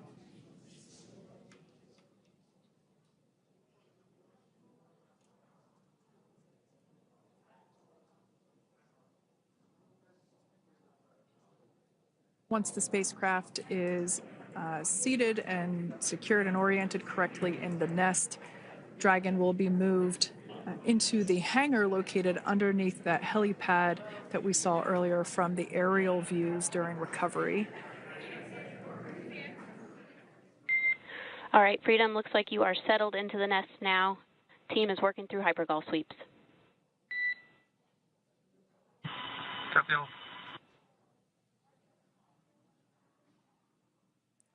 Call out there telling us that the recovery team is doing the second round of those hypergolic sweeps. This helps ensure that everyone, all the recovery team members that are located basically right where this camera is located on, towards the forward end of the recovery vessel, that they will all be safe once the spacecraft is translated forward. So we're just doing some additional steps to make sure that the hypergolic propellant that is utilized for maneuvering the Dragon capsule while on orbit, making sure that none of those vapors are still present on the exterior of the capsule. That's right, and there are a variety of individuals on board the boat that help with recovery operations. Not only do we have the recovery personnel that you see here, but we also have a doctor that will check out the crew members as standard procedure. As with any spacecraft that is returning from space, we always perform a medical check with the crew. So you will see the crew come out of the capsule and be placed on stretchers, just like with the Soyuz landing and with all of our Dragon splashdowns. That is the nominal procedure.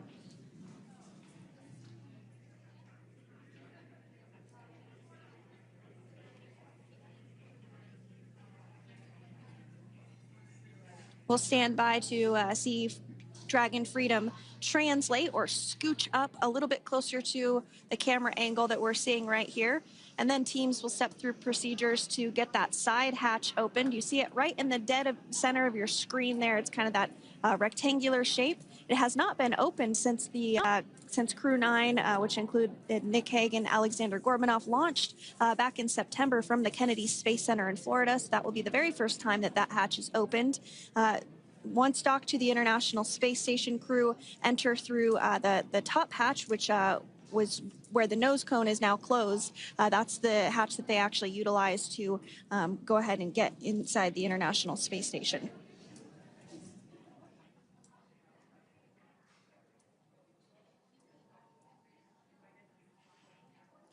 So as we get a little closer to that hatch opening procedure, you might start to see more individuals come into frame for some of that support. The ship has a maximum capacity of a little over 40 people on board, and it takes a variety of different roles, as we've discussed, to support. Also on board is the chief of the astronaut office for NASA, that's Joe Acaba.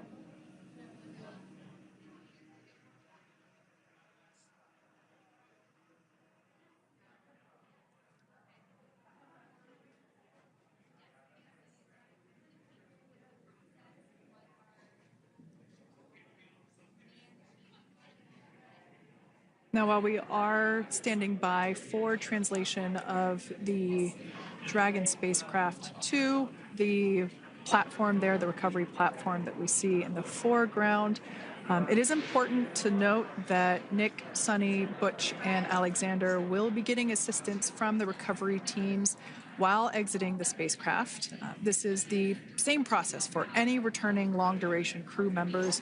As you could imagine, returning to a gravity environment can wreak havoc on our vestibular system, which is responsible for maintaining balance and motion.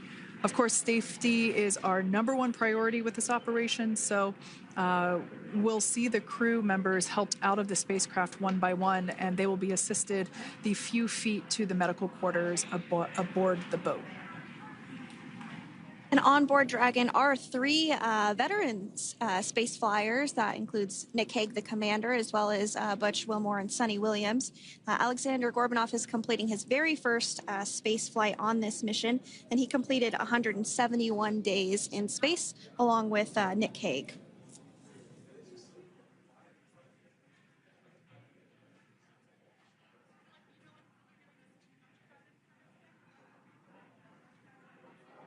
For those of you that have just recently joined us, well, I would encourage you to hit that rewind button and go back a few minutes. It was a beautiful splashdown of Dragon Freedom with the Crew 9 cohort on board. They had an on-time splashdown at 5:57 p.m. Eastern Time, 2:57 p.m. Pacific Time. We can see that the spacecraft... Freedom translation is in progress. Copy, and seal it. We can see that spacecraft was successfully recovered from the ocean surface and is now being washed with fresh water, as obviously they splashed down in salt water. So we're trying to rinse off as much of that salt water as possible. And we can see the spacecraft continuing to move closer and closer to that recovery deck. Freedom, the crew is working on side hatch opening now. Expect hatch open in about 2 minutes. Okay, copy that. And Kira, just wanted to say that to you guys, you and the team did an awesome job, both uphill and downhill. Just really, really impressed. Thank you. Thanks, Nick. It's been an honor. This is a pretty exciting moment coming up. We are working to open the side hatch. One thing that may not be obvious from, just looking at the spacecraft here is that this side hatch that we're about to open, the last time it was open was when this spacecraft was at the launch pad. This side hatch is what is used for initial capsule ingress and final capsule egress, but all comings and goings from the spacecraft while it is on board the space station are from the forward hatch, which is located at the top of the spacecraft under that nose cone. So this is a pretty exciting moment because it will be the crew's first breath of fresh air since boarding their ships at the start of their journeys last year. And the very first person that will have the opportunity to say hello to the crew once that hatch is open is a SpaceX medical recovery personnel representative. Then we'll see procedures take place to remove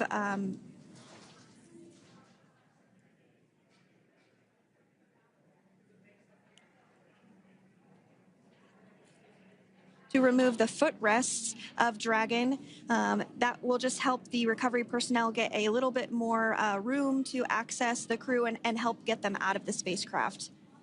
Yeah, you're absolutely right. Safety is, once again, top priority here, and removing those footrests from all 4 seats will be helpful as a recovery, as a SpaceX recovery team member will actually go into the capsule, into Dragon Freedom to help the crew members unbuckle and stand up, and essentially we'll also see a fun little slide be put in place to help the crew members exit the spacecraft safely. So yeah, we're going to remove all 4 of those footrests to basically give a little bit more working room inside the spacecraft. That's right, and we did hear the go for that hatch opening, so we're just a couple minutes away from being able to see that, and then we might be able to get the chance to see a couple of views inside of the Dragon and see the crew following their splashdown. Now, opening that side hatch isn't quite like opening, the door to your car. We have to depress the seal around the side hatch, as well as, we'll now see them open that side hatch up.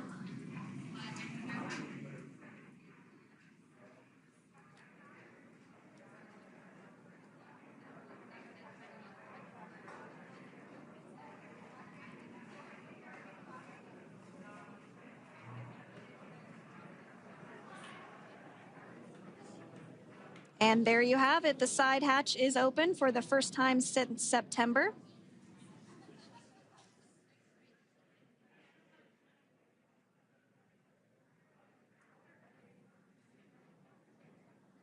We can see some of the protective equipment there that was brought into frame that will help protect the edge of the side hatch, one, from any potential damage. Oh, we can see the recovery crew member there taking photos of the side hatch seal. This is part of the standard operation for recovery. These photos will get saved into our procedure. We'll then install that protective frame around the side hatch. This helps to ensure that the side hatch itself, the edges of it, incur no damage while crew members are coming out from the spacecraft.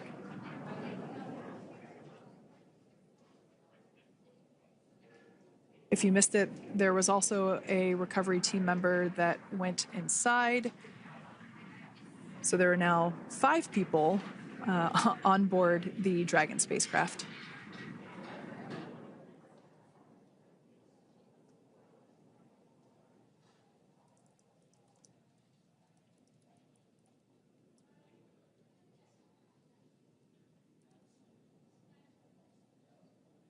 And if you are just joining us, it has not yet even been an hour since Crew 9 splashed down off the coast of Tallahassee, Florida at 2:57 p.m. Pacific time. The crew is now on board the recovery vessel Megan, and the hatch is open. The next major milestone that we'll see is when the crew will actually egress or exit the spacecraft. But before that, they'll continue to, the recovery personnel rather, will continue to install that protective area around the hatch and then remove the footrests. So we're a couple minutes away from seeing the crew egress, but not too long away.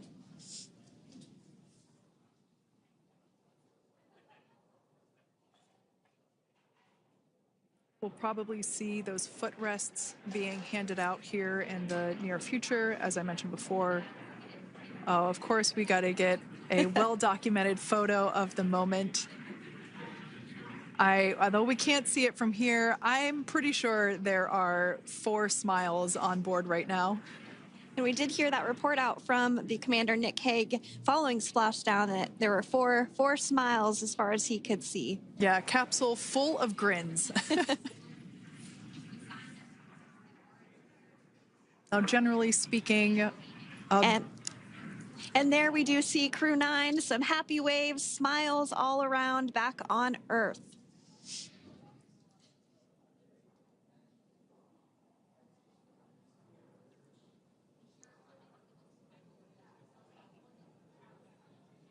generally speaking, we have the individuals in the two center seats of the spacecraft exit first. You might hear us refer to this as the exit process as egress. It's just another term for exiting the spacecraft. Generally speaking, we most of the time have the two center seats egress first, as it makes moving around inside the capsule a little bit easier.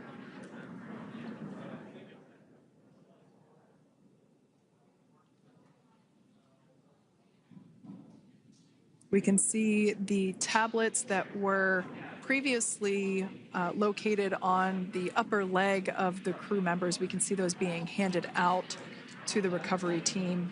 Those were taken off prior to the entry phase, to spacecraft reentry.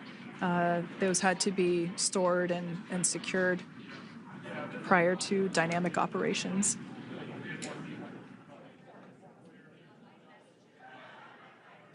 It looks like we are starting to see the footrests also be removed. I just saw one there on the screen.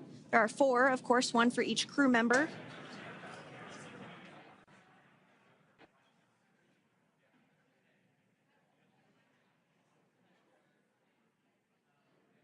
Those footrests are made out of carbon fiber and are actually sized appropriately for each crew member, as everybody has different measurements and different leg lengths. Same goes for the armrests and the bucket length of each seat. We size those appropriately for the crew members and to ensure their comfort and safety. I believe we just saw the little ramp that is used to help slide the crew members out from inside the spacecraft. And once the crew does exit Dragon Freedom, they will be placed on to a stretcher to go to a medical bay for medical checkouts. This is standard procedure for all Dragon spacecraft flights that Splashdown crewed, as well as for our Soyuz spacecraft that land in Kazakhstan.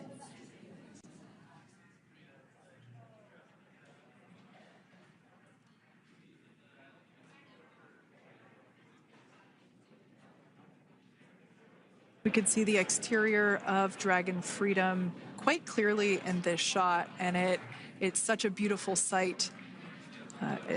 I personally prefer the capsule when it has some of that charring from atmospheric reentry. It is the signature sign of a capsule that has returned to Earth.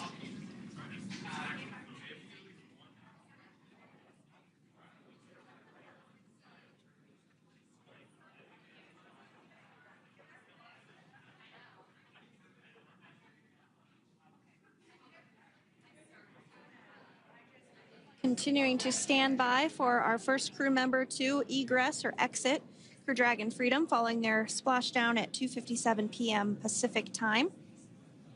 Dragon undocked from the International Space Station at 10:05 p.m. Pacific just yesterday, so it was about 17 hours of phasing.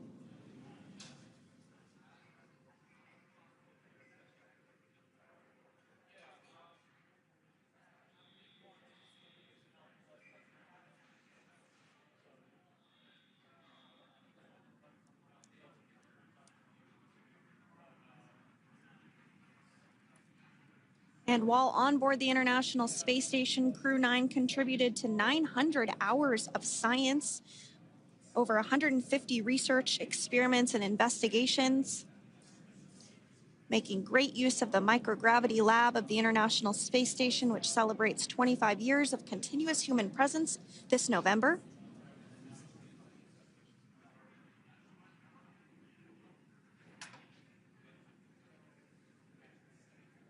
Looks like we're about to get our first crew member here upon egress of the Dragon spacecraft.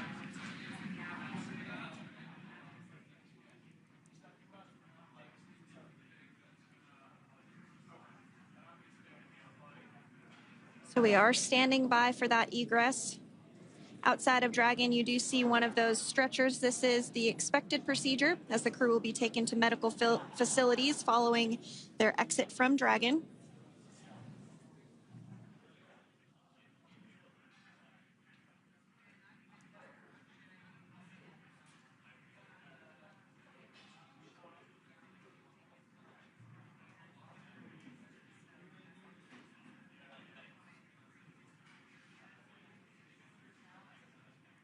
We can see folks on board clapping as our first crew member. And that is NASA astronaut Nick Hague, commander of Crew 9, now out of Crew Dragon Freedom.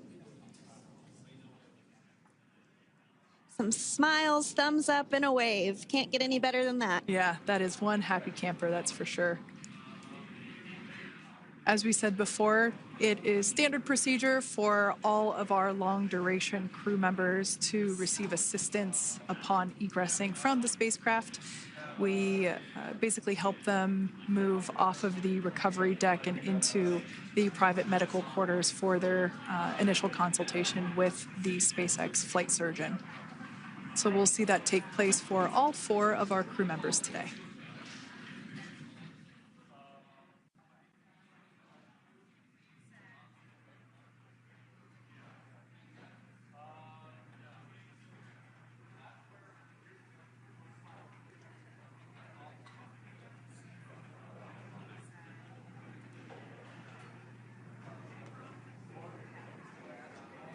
And we are standing by for the next crew member to exit Freedom.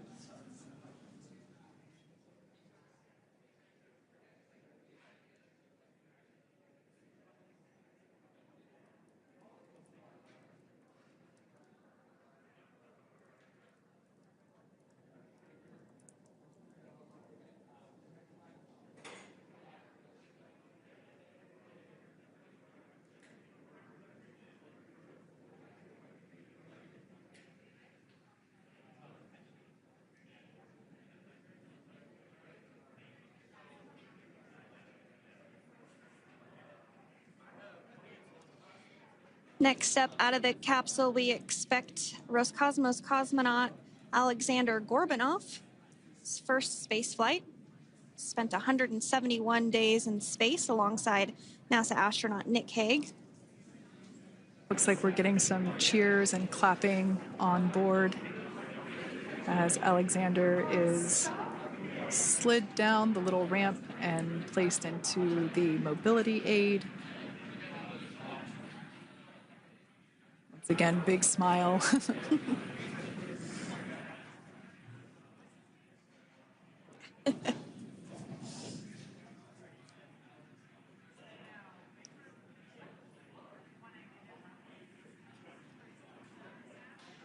Now, the 2 crew members remaining in Dragon are NASA astronauts Sunny Williams and Butch Wilmore. They completed 286 days in space. One of the remaining footrests being removed from the Dragon spacecraft.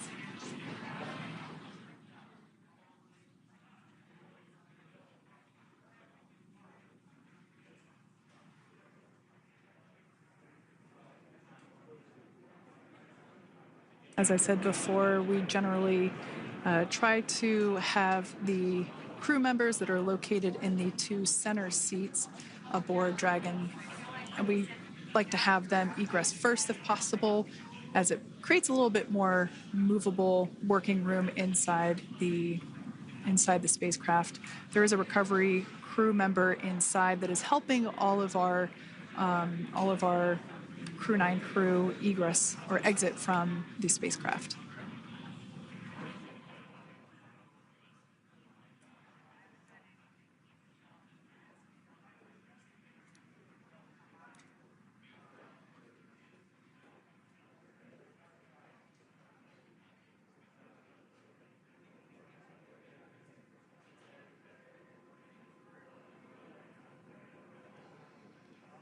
We are standing by for the next crew member to egress or exit Crew Dragon Freedom following the splashdown not even an hour ago at 2:57 p.m. Pacific time.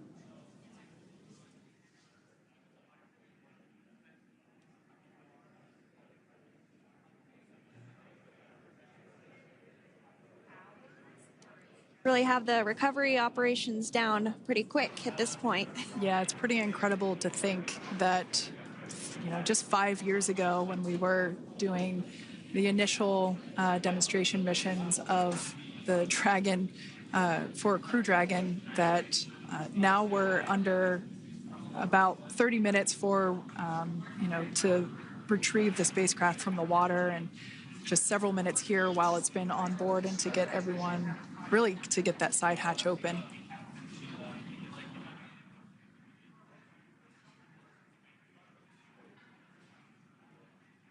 For those of you that have just recently joined, the Dragon had an on-time splashdown.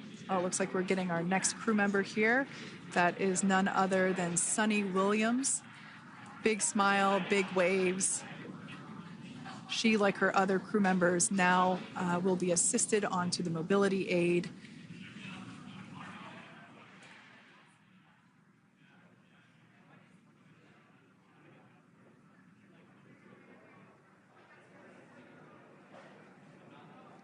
There we have it, some waves, some thumbs up, and some smiles. Definitely seems to be a theme among all recovery operations. Absolutely. And of course, that leaves NASA astronaut Butch Wilmore inside Dragon in seat 4.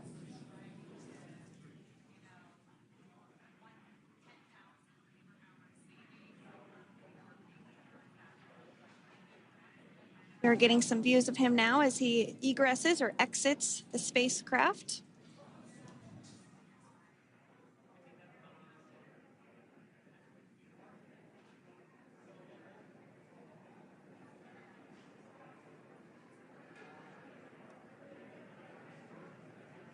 Once again, some elation and cheers there from Butch Wilmore. As we mentioned before, returning to Earth from coming from a microgravity environment can wreak havoc on the body. So it is customary and just standard procedure for all of our long-term space residents to get assistance once they are back on board the recovery vessel.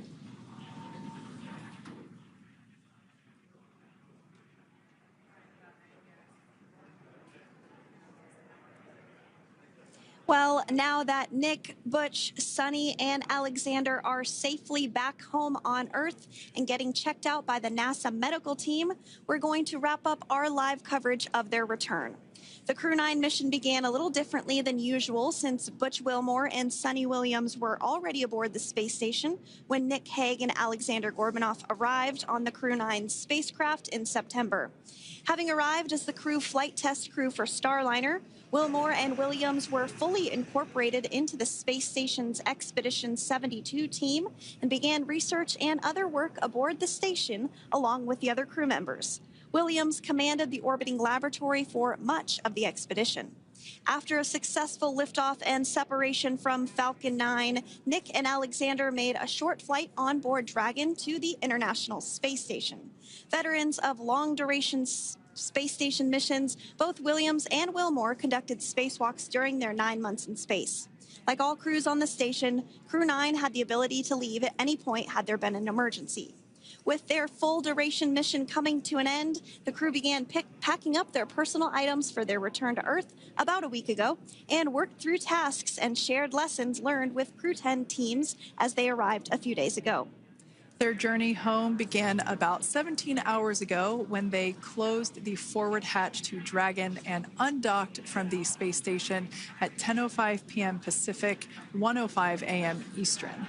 After 4 successful departure burns and a phasing burn to line up their orbit, Nick, Butch, Sunny, and Alexander rested for a few hours before waking up to prepare for re-entry this morning. We jettisoned Dragon's trunk and performed our final on-orbit maneuver, the approximately 7.5-minute-long deorbit burn, and that occurred at 2:11 p.m. Pacific, 5:11 p.m. Eastern Time. And that sent Dragon on its path home. The spacecraft re-entered the Earth's atmosphere and slowed its descent with successful deployments of 2 drogue parachutes and 4 main parachutes, with the final splashdown occurring off the coast of Tallahassee, Florida at 2:57 p.m. Pacific, 5:57 p.m. Eastern. Following that successful splashdown, we saw SpaceX recovery experts move in and prepare Dragon Freedom for its lift onto the recovery vessel.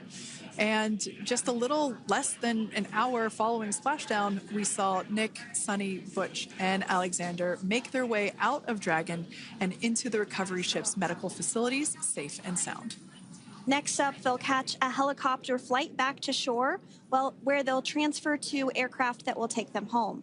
The astronauts will take a NASA plane for the short flight back to Houston, where they'll be reunited with family and friends to bring an end to this mission. It's been an honor and a privilege to share their journey with all of you as we continue this new era in human spaceflight. Return today marks the end of the direct handover we executed after successfully launching the Crew 10 mission to the space station just last week on Friday, March 14th. Thank you, as always, for joining us for tonight's coverage of the splashdown of Crew 9. Remember to follow SpaceX on X and NASA online and on social media for updates for the very latest on crew and cargo flights to and from the International Space Station. And we'll continue to share the progress of Nick, Sunny, Butch, and Alexander on social media as they travel back home. We do also have a post-splashdown media briefing coming up at approximately 4:30 p.m. Pacific, 7:30 p.m. Eastern, where leadership will share a final update as we conclude this successful mission. So, from all of us at NASA and SpaceX, welcome home, Crew 9. So long.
and I feel fine.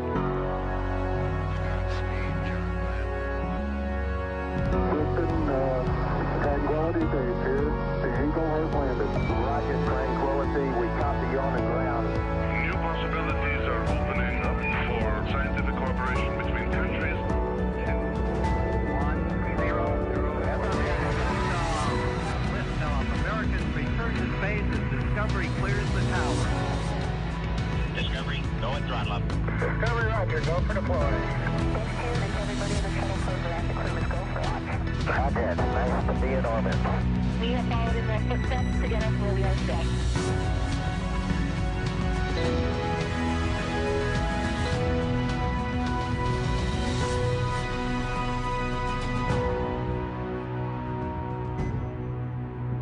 Good evening and welcome to NASA's Johnson Space Center for our Crew 9 post-Splashdown news conference. We are joined in studio today by Joel Montalbano, Deputy Associate Administrator for NASA's Space Operations Mission Directorate, Steve Stitch, Manager for NASA's Commercial Crew Program, Bill Spetch, Operations Integration Manager for NASA's International Space Station Program, and joining us virtually, Sarah Walker, SpaceX Director for Dragon Mission Management. We'll be taking some questions from here in the room today and on our phone bridge today. So if you're in the room, be sure to get our attention to ask your question. And if you're on the phone bridge, be sure to press *1 to enter the queue. Before we get started, though, we'll start with some opening remarks from our panel here. And Joel, we'll start with you. All right. Well, thank you. And thank you, everyone, for being here. And for those of you tying in remotely, thank you for showing an interest in our great space program. It is awesome to have Crew 9 home, just a beautiful landing. I think many of you heard that back in January, the president asked SpaceX what it would take to bring this crew home. And I will tell you that at the time that question was asked, we were already looking at options of what to do with the Crew 10, Crew 9 situation and how we're going to set that up. I'll tell you a little bit, when you plan these dynamic activities, a lot of work goes into them. For example, for the landing that you guys just witnessed today, there's a number of things that we look at, a number of factors, weather being one of them. You saw great weather today. In addition, we look at the readiness of the recovery team to make sure they're ready to go. We look at the handover time on orbit between the incoming crew and the departing crew to make sure there's enough time for activities to be accomplished before the departing crew leaves. We do have the benefit of having NASA astronaut Don Pettit remaining on board. He'll be coming home on Soyuz in April, and so he'll continue the handover with the crew. We also look at the vehicle traffic, the vehicles coming and going. And when you pull all that together, the International Space Station program, the Commercial Crew program, and SpaceX came up with the plan that we just witnessed. The Crew 10 launch last week, the docking over the weekend, the undock early today, and then the landing that we just witnessed. So just an incredible amount of inputs that you get to pull all that together in order to have a successful operation. I want to tell you, we want to thank the Crew 9 team and the ground teams for their dedication to excellence, their resilience, their flexibility during this expedition, everything they did to have a successful expedition, as you have all witnessed. SpaceX has been an incredible partner for us, and it shows the benefits of the commercial public-private partnership that we have. So they just been a huge, great partner throughout all this. Crew 9, in addition to the spacewalks that many of you witnessed, they performed just about 150 experiments on board the International Space Station with over 900 hours of research. And the work we do on the International Space Station benefits the nation, benefits people on Earth, and are the building blocks for going back to the moon and to Mars. So Nick, Alexander, Butch, and Sunny, welcome home. On behalf of NASA, I want to thank the administration. I want to thank all the work of the NASA teams and all the work of the SpaceX teams. And so with that, I'll hand it over to Commercial Crew Program Manager, Steve Stitch. Thanks, Joel, and thank you all for being here. Greatly appreciate your interest in the Commercial Crew Program and also human spaceflight. Of course, as you know, it's been just a huge week for Commercial Crew.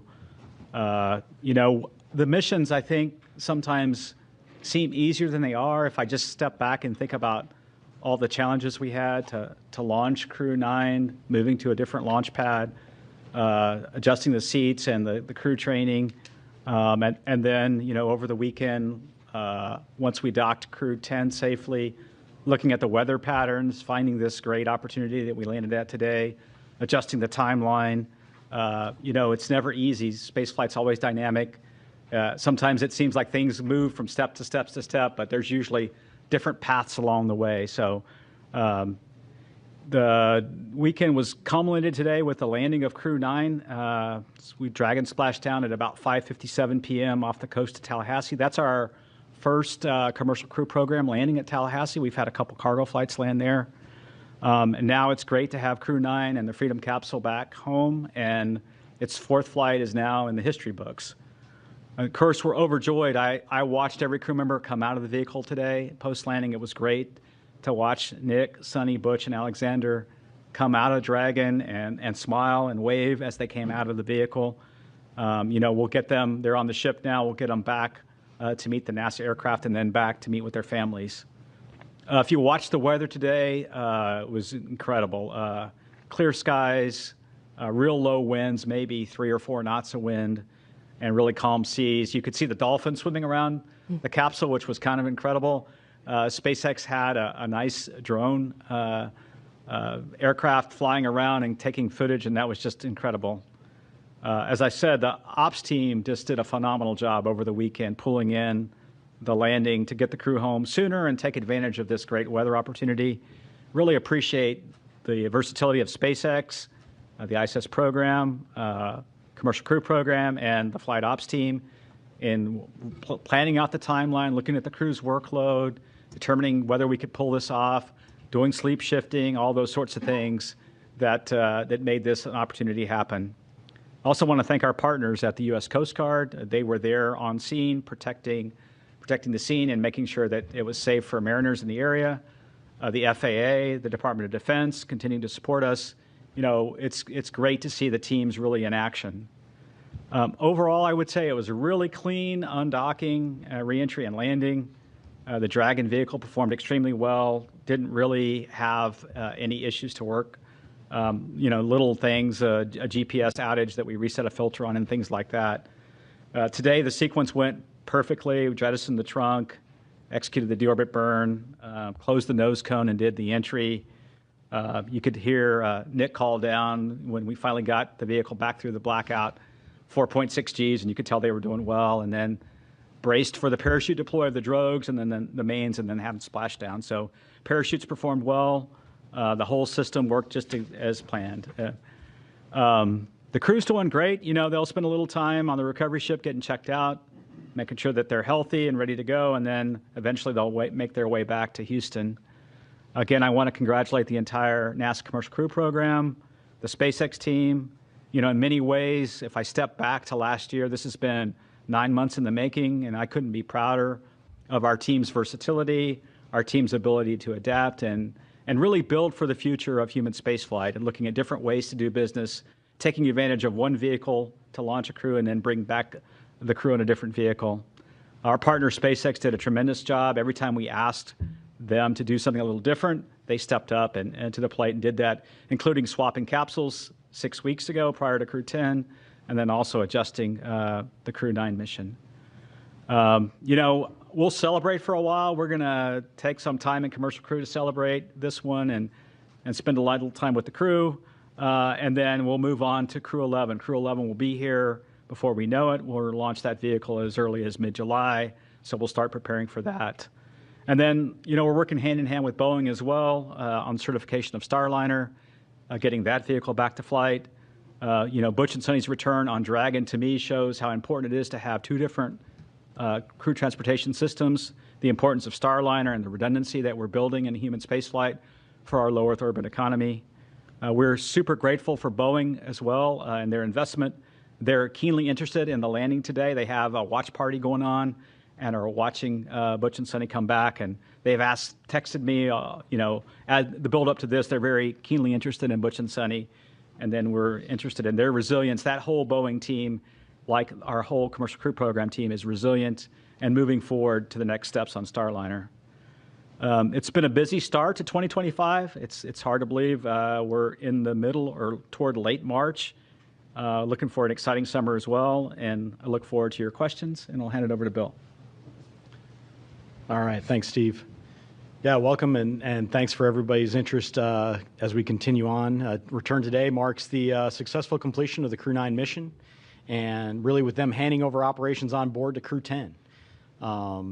Just some interesting stats as we go through. Nick and Alexander both spent 171 days in space on this trip, seeing the arrival and departure of 4 different visiting vehicles to the ISS. Butch and Sunny spent 286 days in space, and they got to see 8 different visiting vehicles coming and going from the ISS. We stay really busy as we talk about all these vehicles coming and going from the station. Nick and Butch each conducted 1 spacewalk, and Sunny conducted 2. That actually gave Sunny the record for most time on spacewalks by a woman, and puts her 4th overall in terms of time outside doing spacewalks. The crew contributed to more than 150 unique experiments, like Joel said, including stem cell technology to potentially address blood diseases, autoimmune disorders, and cancers. They tested lighting systems to help maintain circadian rhythms, which will help improve conditions for not only future crews as you go through spaceflight, but also those on the ground for shift workers and those in extreme or remote environments. They did plant growth and quality experiments to support future Moon and Mars missions as we look forward with that. They loaded a really interesting experiment. JAXA had their first wooden satellite. They loaded that into and got that deployed from the ISS. And then as part of their spacewalk, Butch and Sunny collected samples from the station's exterior to study the survivability of microorganisms in the vacuum of space. I'll tell you, the Crew 9 crew did a great job here in the near term supporting this shortened handover period with Crew 10 and enabling that landing opportunity that we saw today. There was a lot of work that they did ahead of Crew 10 arrival to get prepared, and then really working through all of the things that we need to do to hand over the emergency procedures to the crew, to get the cargo transferred that they need to, and to get all the vehicles set up for Crew 10 to be very successful. Crew 10 is already working hard, and they're working on key science investigations on board. They already kicked them off even while they were getting prepped for undocking the other day. So coming up on ISS, we still have a lot going on. We have NG-21 release at the end of March, providing some important trash disposal for the space station. Always, you got to get rid of all the stuff that you bring up, so you got to bring that down somehow, and NG-21 is going to take away a lot of that. And then we'll look forward to Soyuz MS-27 launch Tuesday, April 8th from Baikonur Cosmodrome at about 12:47 a.m. Central. That'll be carrying NASA astronaut Johnny Kim and cosmonauts Sergei Ryzhikov and Alexei Zabritsky. And then before Soyuz MS-26 returns, Alexei Ovchinin will pass on the role of ISS commander to our JAXA astronaut Takuya Nishi. Really a lot of great stuff continuing on station. I really appreciate the entirety of the team, joint with SpaceX, NASA, our operations team, the program teams, the engineering teams, all the work it takes to turn around these missions. It's a ton of stuff, and then we go change it on them at the last minute, and they handle it like the pros that they are. So welcome home to Crew 9, and with that, I'll hand it over to Sarah. All right, thanks, Bill. Well, it's a good day to be here at SpaceX, and it's a good day down in Florida as we welcome Crew 9 home from their stay at the International Space Station. We're happy to have safely returned Nick, Alex, Sunny, and Butch back to Earth and to their families after their time at the orbiting laboratory. Human spaceflight is dynamic and exciting, and this crew knows that as well as any other. So back in September, Steve was talking about this a bit, Crew 9 became the first human spaceflight mission to launch from Pad 40 using our new Dragon Tower that we completed construction on last year. And it was our first mission in a while to fly a crew of 2 since Bob and Doug's historic flight in 2020. So then just 3 days ago, we launched Crew 10 to take over and continue the work of Crew 9 on ISS. And I forgot to mention this Friday night, but Crew 10 was our 50th Dragon mission since first launching COTS 1 in December of 2010. That's a huge milestone for the team. COTS, if you don't remember, stands for Commercial Orbital Transportation Services, and COTS-1 was the first demonstration mission under that original partnership with NASA to resupply the space station with cargo flights. It was also the mission that inspired me to join the SpaceX team, which I'm so grateful I was given the opportunity to do a few months later. So the rest is history. We've been bringing cargo and more recently crews to the orbiting lab for well over a decade since. And as we talked about a few days ago after Crew 10 launch, NASA and SpaceX adapted as this mission evolved. And I appreciate all the kind words said already during this press conference. As we adapted together, we kept safety at the forefront. And thanks to the teamwork across the two agencies, a change in the Dragon spacecraft for Crew 10 and then a shortened handover helped accelerate the Crew 10 launch and the Crew 9 return. Then over the weekends, we decided as a joint team to undock a day earlier than originally planned to take advantage of some great weather we were seeing off the coast of Tallahassee for Splashdown. So I know this required quite a bit of creativity from the NASA team and the onboard crew to compress the handover even further than they already had. And I'm thankful for everyone's hard work and flexibility to safely bring Dragon and the crew home today. I'd be remiss if I didn't acknowledge that today's return was also our final Dragon recovery on the East Coast. So after 6 years of successful recovery operations off the coast of Florida, we'll now be moving all Dragon recovery operations back to the West Coast. I just hope the California coast can bring as many dolphins as we saw during today's operation. That was really fun to see. We had a nominal return today. Dragon is healthy and the parachutes performed as expected. The crew is likely on the recovery vessel now, soon to transit to the SpaceX NASA handover location, while the SpaceX vessel transports Dragon back to our refurbishment facility at Cape Canaveral in Florida. It's amazing to think that SpaceX has now safely flown 62 crew members from 14 countries to space, 52 of those to and from the International Space Station. Dragon has supported 46 missions to the station in all, and 29 of those on reflown Dragons. I think that's enough flights that we can be really proud of what the team has built together and what we've accomplished, but always with the humility and awareness that we will continue to learn every single mission. The stakes of getting this right are and always will be high. And as Bill Gerstenmaier often says, we must always stay hungry and vigilant to scour the data before, during, and after every operation we perform. It's always an honor for all of us here at SpaceX to launch human spaceflight missions and safely return astronauts and cosmonauts as we continue to advance human spaceflight. Thanks for having me on the briefing today and look forward to your questions. All right, thank you all for your opening remarks. We will go ahead and start taking some questions in the room, so please raise your hand, Gina. Go ahead. I think this is for Steve Stitch. I mean, Crew 9's home, but the research hasn't stopped because what you need to know about what happened with Butch and Sunny on orbit, that's still an ongoing medical research project. Would you kind of expand on that for me? What will you learn about their 9 months on the space station? Yeah, I think I can comment and then see if Bill has anything to add. But, every single crew member that we fly in orbit, we collect medical research data. We do various blood draws at various times during the flight, especially toward the end. Do bone density measurements in space. We look at their vision and how their vision might change over time, their intracranial pressure. We do all kinds of things. So you're right. Every single astronaut, when they come back, including Nick and Alexander, is participating in all kinds of experiments, and we're learning from all those. And I'll see if Bill has anything to add. I mean, I think you covered the vast majority of it. We look at everybody when they come home, and every duration adds to that database of knowledge of the effects of spaceflight on the human body. And so we continue to look at that across all of our crew members. Okay, we'll take another question here in the room. Mark, go ahead. Mark Strassman, CBS News. Steve, I want to pick up on something you said, which is the keen interest in Butch and Sunny. All 5 major television networks cut in with live special reports following the splashdown, because Butch and Sunny have arguably become America's most famous astronauts over the course of their 9-month saga. So now that they're home, now that the saga is over, what do you is the takeaway? Yeah, I think that's a great question, and I haven't probably had a lot of time to reflect. We're certainly looking at Starliner very carefully. We're in the process of looking at that vehicle, looking at the helium system. We've got some candidate seals that we're going to replace. We'll get into some testing here over the summer timeframe with what we call an integrated doghouse at White Sands.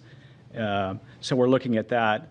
The thing I think back of this whole timeframe is how really resilient Butch and Sunny were the whole time. I mean, they launched on what was going to be a short test flight with the crew flight test vehicle with Boeing. And then they moved very quickly into station increment operations, and they became seamlessly part of the International Space Station.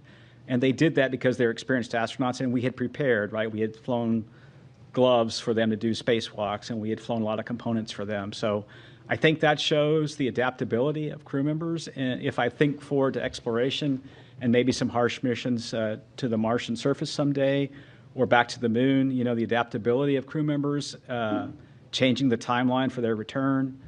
Certainly a huge thank you to their families. You know, when you think about Butch and Sunny, they enjoyed their time on station. They got to do spacewalks, and they got to do lots of cool science and things like that. Their families are the ones that really, you know, kudos to them for being resilient in a planned short duration flight, now turning into a long duration. And I think back of when they went into quarantine. They went into quarantine in the April timeframe for the early May launch that we had for crewed flight tests. So the families, a huge thank you to them. I'm sure the reunion is going to be wonderful with the families. And we'll keep learning as we go and keep being adaptable in the future. Let me just add, if it's okay, it shows the flexibility of our commercial providers. The fact that they flew up on the Boeing vehicle and home on SpaceX, this is a lesson learned for NASA too, such that when we do have Boeing and SpaceX both flying on a regular basis, we need to be able to do the opposite too. If we come up on a SpaceX vehicle and have a problem to be bringing people home on a Boeing vehicle, it shows you, you know, this year, I think many of you know, we celebrate 25 years of crewed on the International Space Station, and just shows the flexibility we have with the space station and our commercial partners. We'll take our next question here in the room. Go ahead. Ed Lavendero with CNN. Two questions. Do you have specifics on the timeline of when the astronauts will be landing back here in Houston and reuniting with their family over the next, I'm presuming, the next few hours? And then secondly, the more delicate question is, of all the talk that we've seen over the last months that these astronauts had been, quote, stranded in space, how did that kind of talk affect you guys over the last few months in formulating a plan to get them back home? Yeah, I don't have the specifics of the timeline. I know they're going to fly back here tonight. They'll probably spend some time rehabilitating a little bit, and the doc's watching them, and then they'll rejoin their families in the next, you know, day or so. You know, relative to the mission planning, I think what we did was we tried to look for opportunities to bring the crew back when it was safe to do so. And, you know, we always had a lifeboat, a way for them to come home, all the way back to Starliner. If you remember, during the Starliner crewed flight test mission, we said if there were an emergency during part of that mission, we considered the thrusters, the service module thrusters, good enough to bring the crew back then. We then transitioned to the Crew 8 vehicle for a temporary time frame until Crew 9 arrived. So we always had a way to get the crew home safely should we need to. And then it really became, when is the right time? When is the right time to bring them back?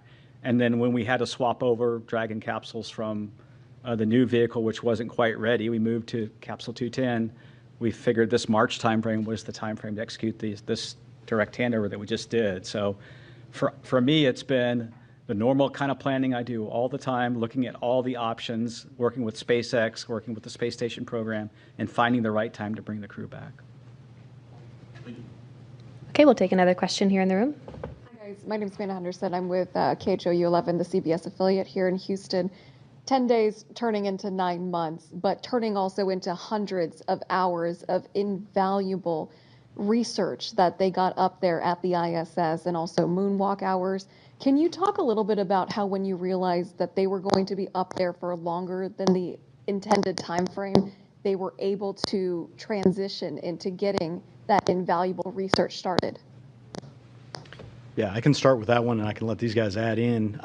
So even before they launched, because we knew they were flying on a test mission, we provided all the training for the stay on ISS that they would need to be a long-duration crew member. We flew the equipment. Every crew has unique equipment that they need to do a spacewalk, and we made sure we had that up there. So I think it really comes to the preparation that we did even before they flew that allows them to be so successful when they get up there. And that's really what we do with all of the crews that fly to the ISS. There's the rigorous training program that they go through. They're prepared for things. They have a lot of skills-based training that goes on so that they know how to do the basics of everything. And then we have an outstanding team on the ground working with them. They get to work directly with the scientists in a lot of cases on experiments that help walk them through what they're doing, video downlinks. We have a lot of different ways to kind of help them through, and it really just enables everything that they then do on board in an effective manner. But it all starts with that preparation that we did ahead of time, knowing that we have a test mission coming. I do think the difference, like the shuttle missions had a finite duration. The way the space shuttle worked, it had fuel cells, and they used liquid oxygen, liquid hydrogen to power those fuel cells. And so at some point, that vehicle had to return. But the beauty of the space station is wonderful laboratory, wonderful place for the astronauts to live and work, and you can almost stop the clock if you have a problem. And I think that's something that we learned on this flight that's a little bit different is, so when Starliner we had planned for maybe a short 10 to 2 week mission for a test flight. When we needed more time, we took that time to understand the vehicle. And then when we determined that the better option would be to bring Butch and Sunny back on Dragon, we pivoted over to that plan. So I think station gives us that flexibility that we never had before. And we also have flexibility now, as Joel said, with 2 different vehicles. So someday there may be a case where we're using Starliner to handle a Dragon contingency problem of some sort. So we have a luxury that maybe we didn't have in the past, and so we're adapting and learning from that. All right, we'll head over to our phone bridge to Marcia Dunn with the Associated Press. Yes, good evening. Probably for you, Steve. I understand the crew is being flown to Houston tonight and that they'll be staying at JSC and crew quarters. When will they be able to go home if they're feeling good? How much time off do they get before they have to go back to work? Are you giving them some extra bonus vacation? And when do you have to decide whether Starliner is going to be carrying Crew 12 up? What's the deadline for deciding on that mission, whether it'll be Starliner or Dragon? Thanks. Yeah, there's a lot of questions there. I hope I get all of them. Let's see. The first question was, when do they go back to their families? It's usually within a day or two, once they're cleared medically, that we make sure, as they readapt to gravity here on Earth, it's usually a day or two. They'll go back to their families.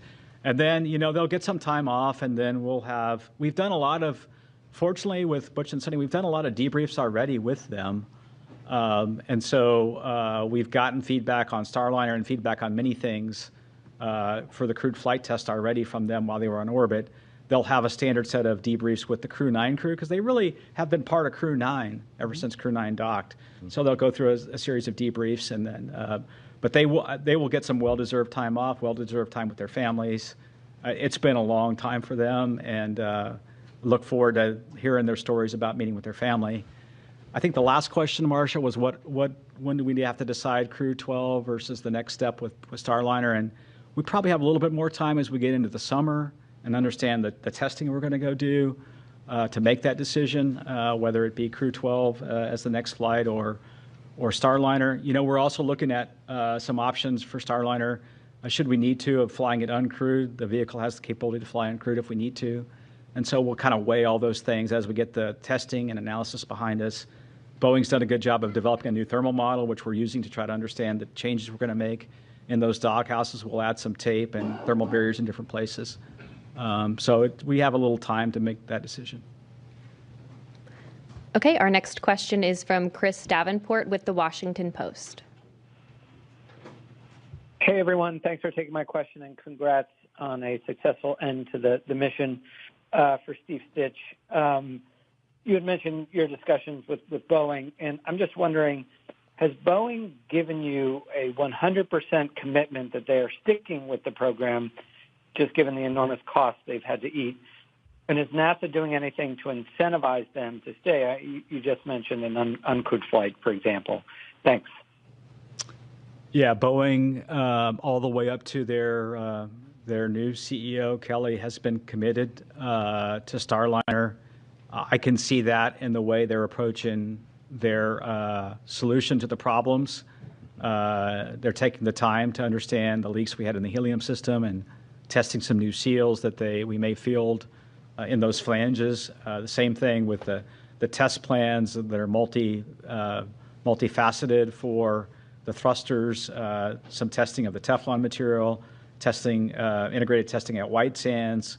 So I see them being very committed. They want to provide a transportation system with crewed capability to fulfill their missions. And then they're even, I think, stepping beyond that and thinking about low Earth orbit and COMLEO destinations with their vehicles. So I see a commitment from Boeing to continue the program. They realize that they have an important vehicle, and we were very close to having a capability that we would like to field. I think we have some changes we need to make to the way we heat those thrusters, the way we fire those thrusters, and then we can test that on the next flight. So. Our next question is from Ken Chang with the New York Times. Hi, thank you. This is for Joel, Steve, and Sarah. The White House put out a statement that said the landing today representing President Trump keeping his promise to rescue the astronauts stranded in space. And from what you just said during this news conference, I think it's been in the works for months and a lot of work for everyone. I was just wondering, could you explicitly answer the question, if Kamala Harris were president, or if Joe Biden had run for re-election and won, would anything have changed with this mission? Thank you.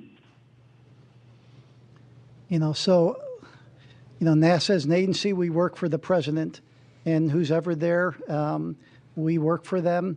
We had an input from that office. We took a look at it. And, our job is to take all the inputs we get and operate as successful and safely as we can. And that's what we would do for this administration, and that's what we would do for any administration. Our next question is from Sana with Bloomberg News. Hi, thank you so much for taking my question. I had another question regarding Boeing. I know you just mentioned that you're looking at options for an uncrewed mission. So I guess we're wondering who would pay for the uncrewed mission, and would Boeing be required to redo the crewed test flight as well? Thanks. Yeah, what we're looking at right now is we really want what I would call is a crewed capable vehicle. So even if we were to fly the vehicle without a crew in the return back to the next steps on with Starliner, we want that to be crew capable. So we want it to have all the systems in place that we could fly a crew with. And in fact, as I think about it, it might be there for a contingency situation as we prepare for whatever events could happen. One of the things that I've learned in my time at NASA is always be prepared for the unexpected, always have options. And so that's what we're thinking about. So we'll take those steps forward. We'll look at the test data. We'll make a decision whether to fly it crewed or uncrewed. And then, we are trying to do it under what we call this post-certification phase of the contract.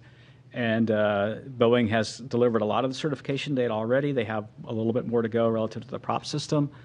I think we talked about they're flying a new spacesuit eventually, and a few other things like that. So we're looking at doing it under that phase of the contract, and NASA meeting its commitments on those flights.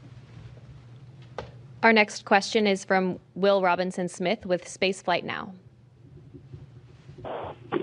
Hi, thanks so much for taking the time to talk with us today, and congrats on the splashdown of Crew 9. Maybe just following up on Ken's question to Joel and Stitch and Sarah.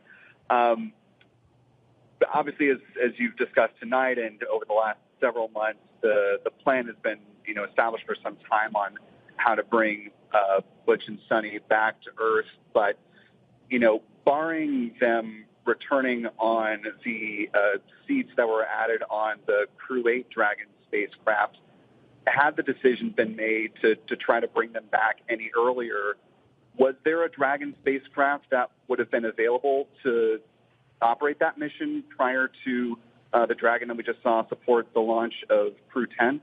Thanks.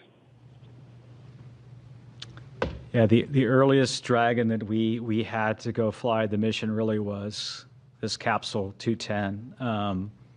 And so when we were planning originally on Crew 10 to have the newer spacecraft, we thought it would be ready Initially, we were going to launch in mid-February. We moved it to March 25th, and then I think Sarah talked briefly before about some of the challenges we had, or maybe it was Mr. Gerstenmaier, with a battery system that was a bad component we had to pull off. We had to pull the heat shield off and vector out of some work on the vehicle. We had some challenges with some valves in the prop system.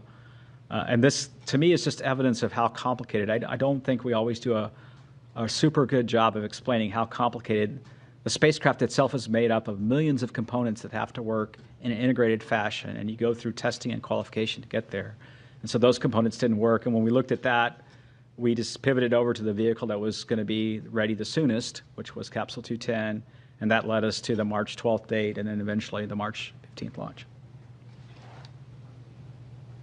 Our next, and maybe I would just add that with 5 Crew Dragon spacecraft in the fleet, certainly many paths are possible, right? With the allocations as we had them with our current slate of missions in the next 12 to 18 months, exactly as Steve said, it was the new spacecraft that was anticipated to be ready first, with the one we ended up flying shortly on the heels, and then when we ran into a processing issue on that new vehicle, the other one could be ready sooner. And so those were the 2 that were coming available.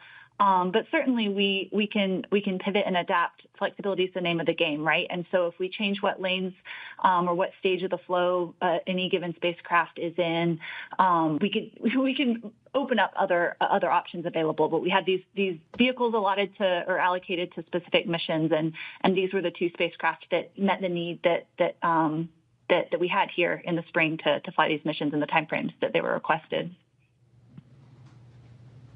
All right, our next question is from Joey Roulette. Hey, thanks. Just 2 questions. One quick one for Steve. I just want to be clear. So it sounds like the testing results that you guys are going to have with Starliner this summer and maybe later on is going to determine whether its next mission is uncrewed or crewed. And whatever that next crewed mission is that going to be like a routine certification crewed mission, or might there be another CFT? And then the second question is for Bill Specht.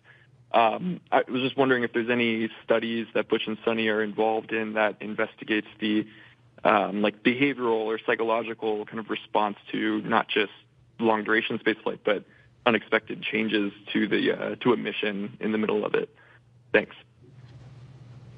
Yeah, when we look back at the crewed flight test, we got a lot of good data out of that flight relative to having a crew on board. So really the thing that we need to solidify and go test is the prop system and the service module. We need to make sure we can eliminate the helium leaks, eliminate the service module thruster issues that we had on docking, and then the rest of the vehicle performed really well. So when we look forward, what we'd like to do is that one flight and then get into a crew rotation flight. So the next flight up would really test all the changes we're making to the vehicle, and then the next flight beyond that, we really need to get Boeing into a crewed rotation. So that's kind of the strategy.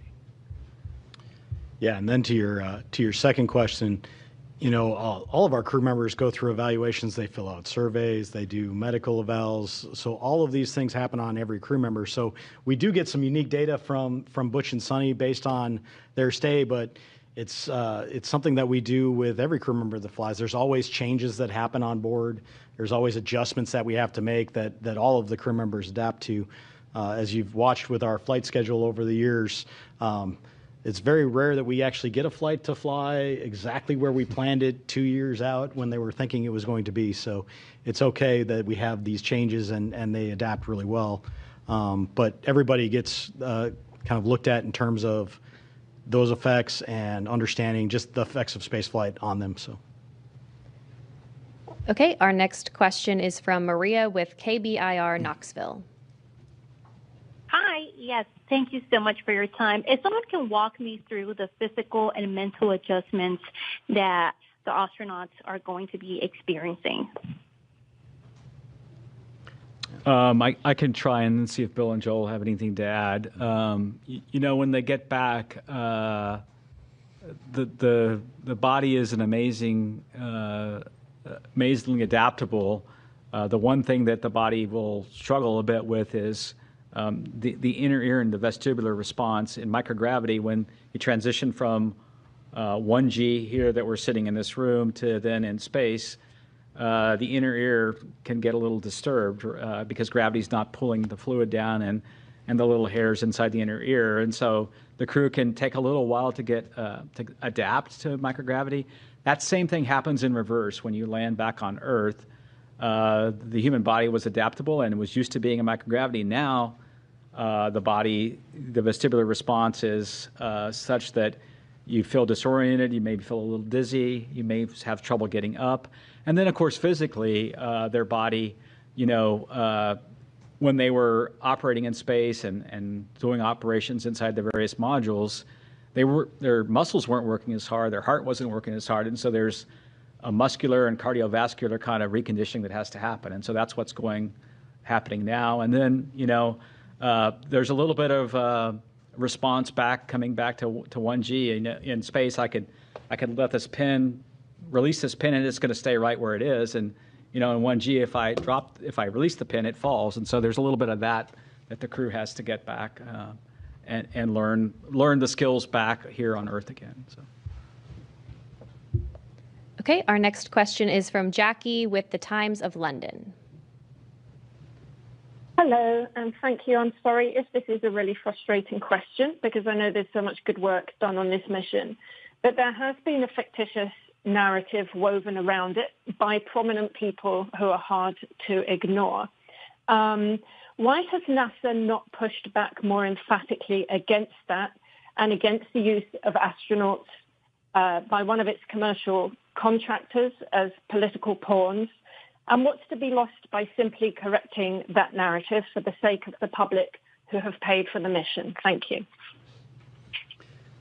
I would say, our job at NASA is to successfully and safely fly these missions. We fly it with the laws of physics, and we fly it with our commercial partners.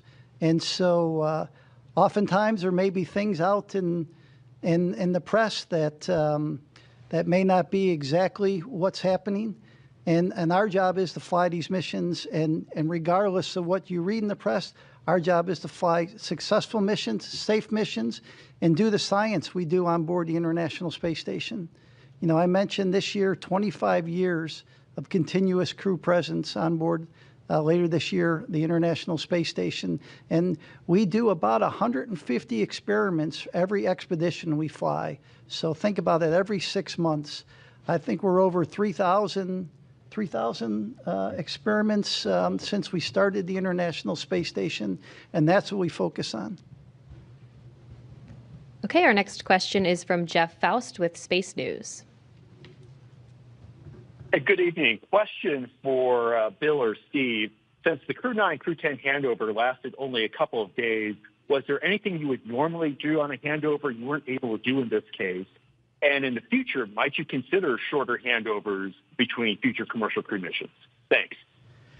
Yeah, across the board, the main thing that we have to get done is, like anytime you get to a new place, is the emergency briefings. Where do I go in case of an emergency? What are my duties in terms of an emergency? And that happens very early on.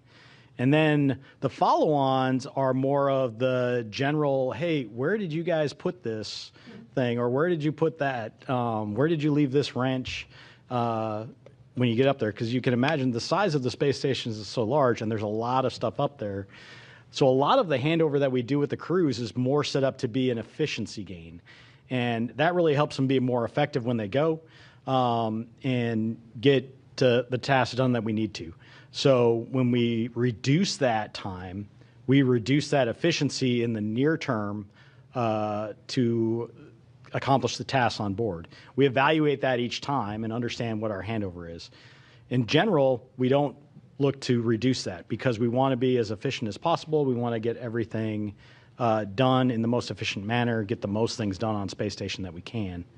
But in this case, it was actually to our advantage to go work that shorter handover and then get them home as quicker, hitting this weather day that we had here today, and not leave it up to how the weather was going to behave days and days from now. So the the critical stuff always gets done, that emergency handover, that how do we go handle contingencies on board. They're trained on the ground for all of these things.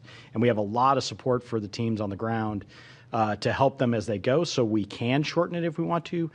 But it's not quite the same as getting up there and finding out from the person that's been up there for 6 months, hey, I found that this was the best spot to put this, or I left this here. And so when you need it, go look over there to go do this, or this is the best way to go pull out this drawer, or whatever you have to do for your experiments on board. So nothing beats that face-to-face handover and the time they get up there. But we have the options to shorten it when it makes the most sense. Okay, our next question is from Sawyer with NASAspaceflight.com. Thank you so much. This question is, I believe, for Sarah. With this being the final splashdown on the east coast of the United States, what is the plan for Megan? Is that going to be repurposed to the west coast? Is that going to stay on the east coast? And then what becomes the contingency if, for example, the weather isn't good at the planned Pacific landing sites, whereas here you had the Gulf and the Atlantic? Hey, we don't know the answer yet to what will happen, what will become of Megan. We've got Shannon here on the West Coast. I'm sitting here in California right now, and there's unique benefits and unique challenges of weather patterns on the West Coast versus the East Coast. Just one example, we have far more stable weather in terms of wind and wind speed, wave height than we did in Florida. So where we needed numerous sites on both coasts of Florida to provide geographic diversity to avoid weather patterns that may be happening in one area and not another, not so much the case on the West Coast.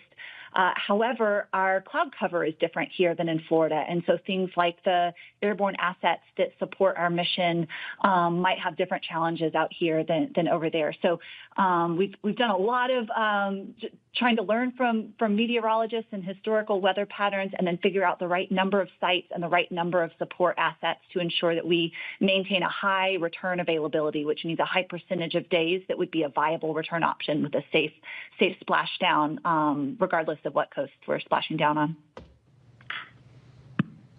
All right, our next question is from Isam with AFP.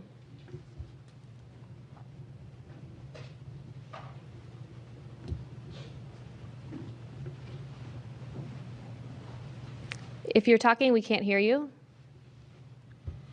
Oh, sorry about that. I was on mute. A couple of quick questions. Steve, you mentioned that they'd be released to their families in a day or two, but they're still going to be going through with rehabilitation for quite a while, right? If you could discuss that. And the other second question is just a bit broader to follow on from some of my colleagues. As Steve confirmed that, Crew 10 was the designated mission that this could happen, could you help us sort of square that circle that, with praising the administration for accelerating the timeline? How concretely, just to follow up on my colleagues' questions, how concretely can the administration be credited with accelerating the recovery when, the plan hasn't fundamentally changed here? It's just something that we're having a little bit of trouble understanding. Thank you. Yeah. I'll talk the rehabilitation and I'll let Joel talk about the other questions. Rehabilitation will continue. There's a sequence of exercises that they do to try to regain their physical strength over a number of weeks. It's a pretty standard protocol that they go through post-landing to recover. It's well documented and well practiced, and the docs and the trainers that do this work will kind of follow each crew member, whether it be Butch and Sunny or the others. We talk about Butch and Sunny because they had a 9-month stay, but the others had 171-day stay or so, which is pretty typical of what we've had. And I'll let Joel handle the other questions. And so you were asking the input from the administration. So I think Ken Bowersox said it well the other day. It excited the system, right? It gave us some energy in the system. But the other input was to do this successfully and safely. And that's why I talked about all the different inputs that you get. We got the input from the White House, but you also have to look at the vehicle readiness. We talked about looking at weather. We talked about recovery team, handover, the vehicle traffic going to and from the International Space Station. So when you put all that together, we came up with I thought, a pretty good plan that the teams executed over the last 4 or 5 days. All right, we'll take the next question here in the room. Darlene Ferris with Fox 26 Houston. I was just wondering if any of the experiments or tasks, was there anything that was able to be done due to the unexpected extra manpower with them on board that wouldn't have like a benefit to having the extra people? So we, once Crew 9 arrived and Crew 8 departed, we were at our normal crew level. So we managed within the normal kind of cadence that we did there. But before that, we absolutely took advantage of Butch and Sunny being there and having the extra hands. We had some maintenance activities that had to be done over the summer that would have potentially taken away from some of the science that we were doing that we didn't have to take away from that time because of the fact that we had the extra hands there. So it was great having them there over the summer as extra hands to help out with a number of activities going on. Okay, we'll take our next question here in the room. This may be premature, but initial reports from the recovery ship just about their condition and how they're doing. Has anybody heard? I haven't heard anything specifically from the recovery team, but just in looking at the way as they came out of Dragon, they all looked very healthy. You could tell they all looked like they were feeling about normal for the landing and recovery phase where their body's trying to readapt. So, yeah, I haven't heard any reports of anything other than that they're doing well. So I saw a lot of smiling and waving. Yes, yes, yes. Okay, our next question is from Ellen with thedailymail.com.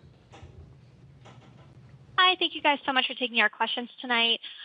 This question is for Joel. Barry Wilmore's daughter spoke out on social media and blamed politics and negligence for her dad's delayed return. We know that President Trump and Elon Musk both said the previous administration didn't want to bring the Starliner crew back for political reasons.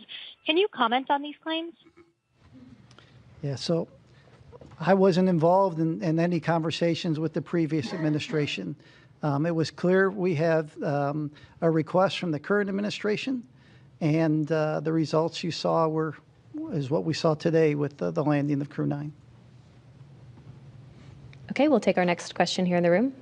Have you guys gotten a chance to talk with the families of Butch and Sunny? And I mean, I'm sure just being able to see them wave and smile today is a huge relief for them, but they've been in quarantine and up in space for almost a year. How are they feeling with everything?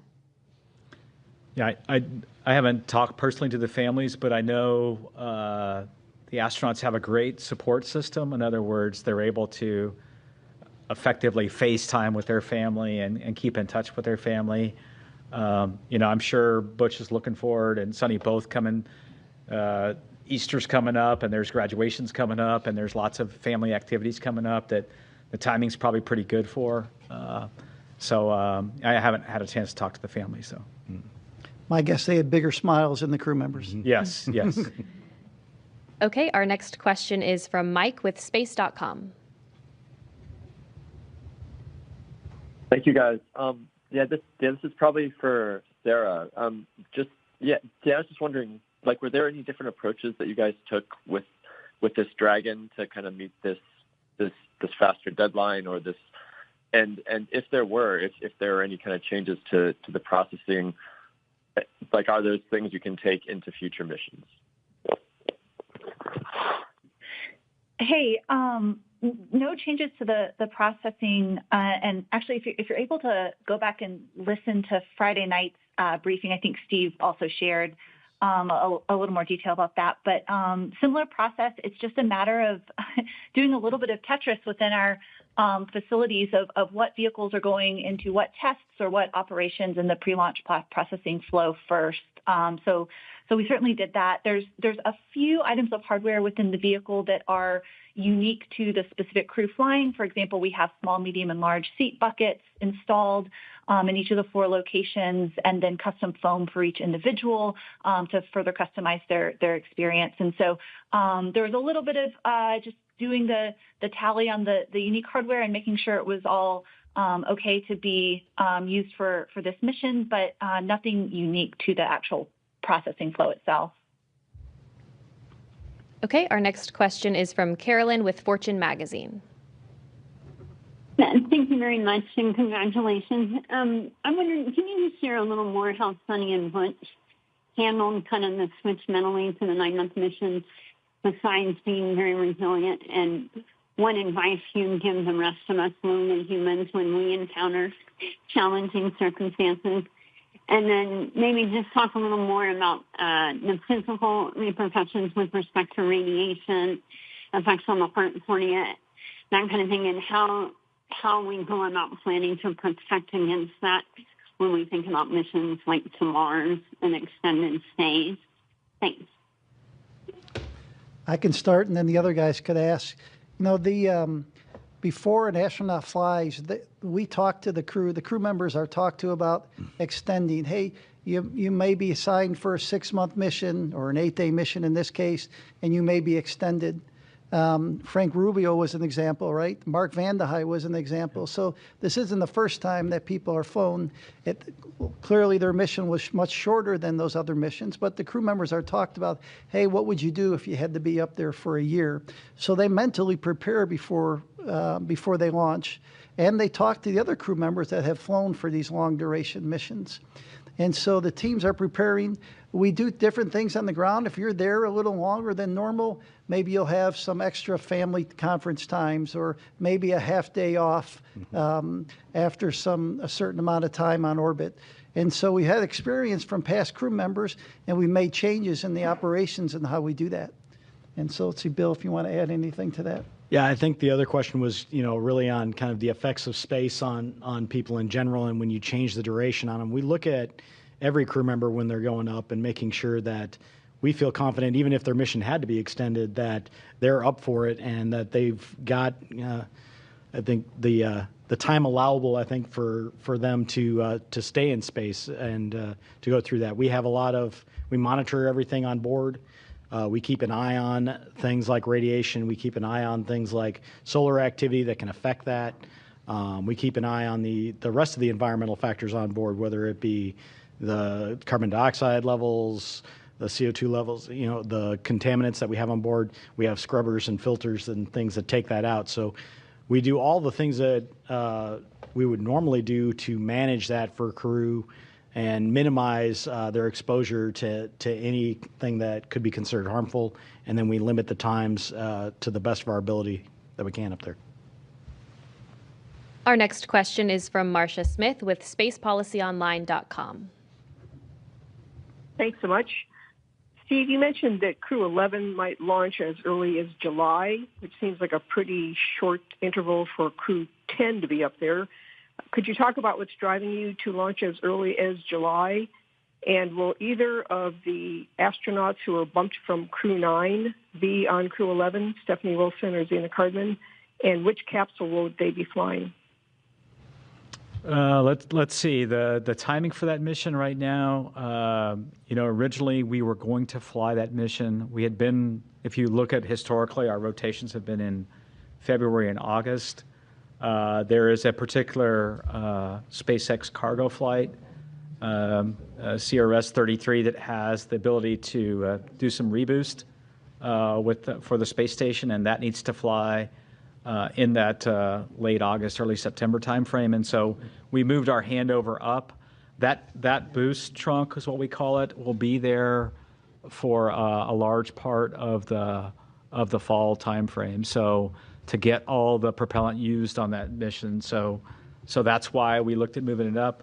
Right now, we think we'll fly probably the capsule 206, which is our fleet leader. It'll be on its 6th flight.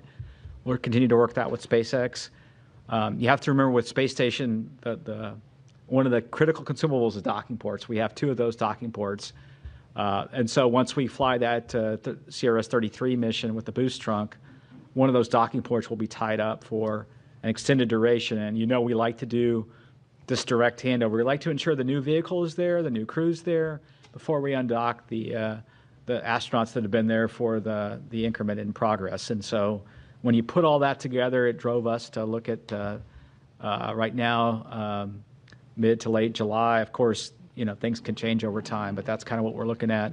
We'll kind of pivot over to that once we complete the debriefs for Crew 10. So, Our next question is from Will Robinson Smith with Spaceflight Now. Hi. Taking a question from us. Question to Steve Fitch. Going back to the comment you made earlier in this briefing, correct me if I'm wrong, but I think you said that there was another look that needed to be taken at the flight suit for those flying the Boeing Starliner. Can you add a little bit of detail to that may need to be changed and the reason for that? Thanks. Did you get that? I couldn't. I'm sorry, you're coming in a little bit, it's breaking up a little bit. Can you please try to repeat your question?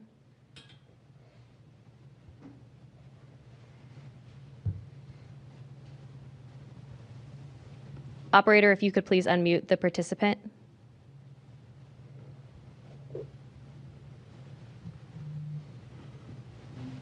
Will, if you're talking, we can't hear you. Can you hear me? Yep, we can hear you now. Okay, perfect. Nope. I'm sorry, we keep losing you. If you could just follow up with us after this news conference, we'll be happy to get a response over to you from the panel up here. But for now, that'll do it for our press conference this evening. Once again, Crew 9 is safely back on Earth. And as always, you can follow NASA and all of our missions on nasa.gov. Thanks for joining. We'll see you next time.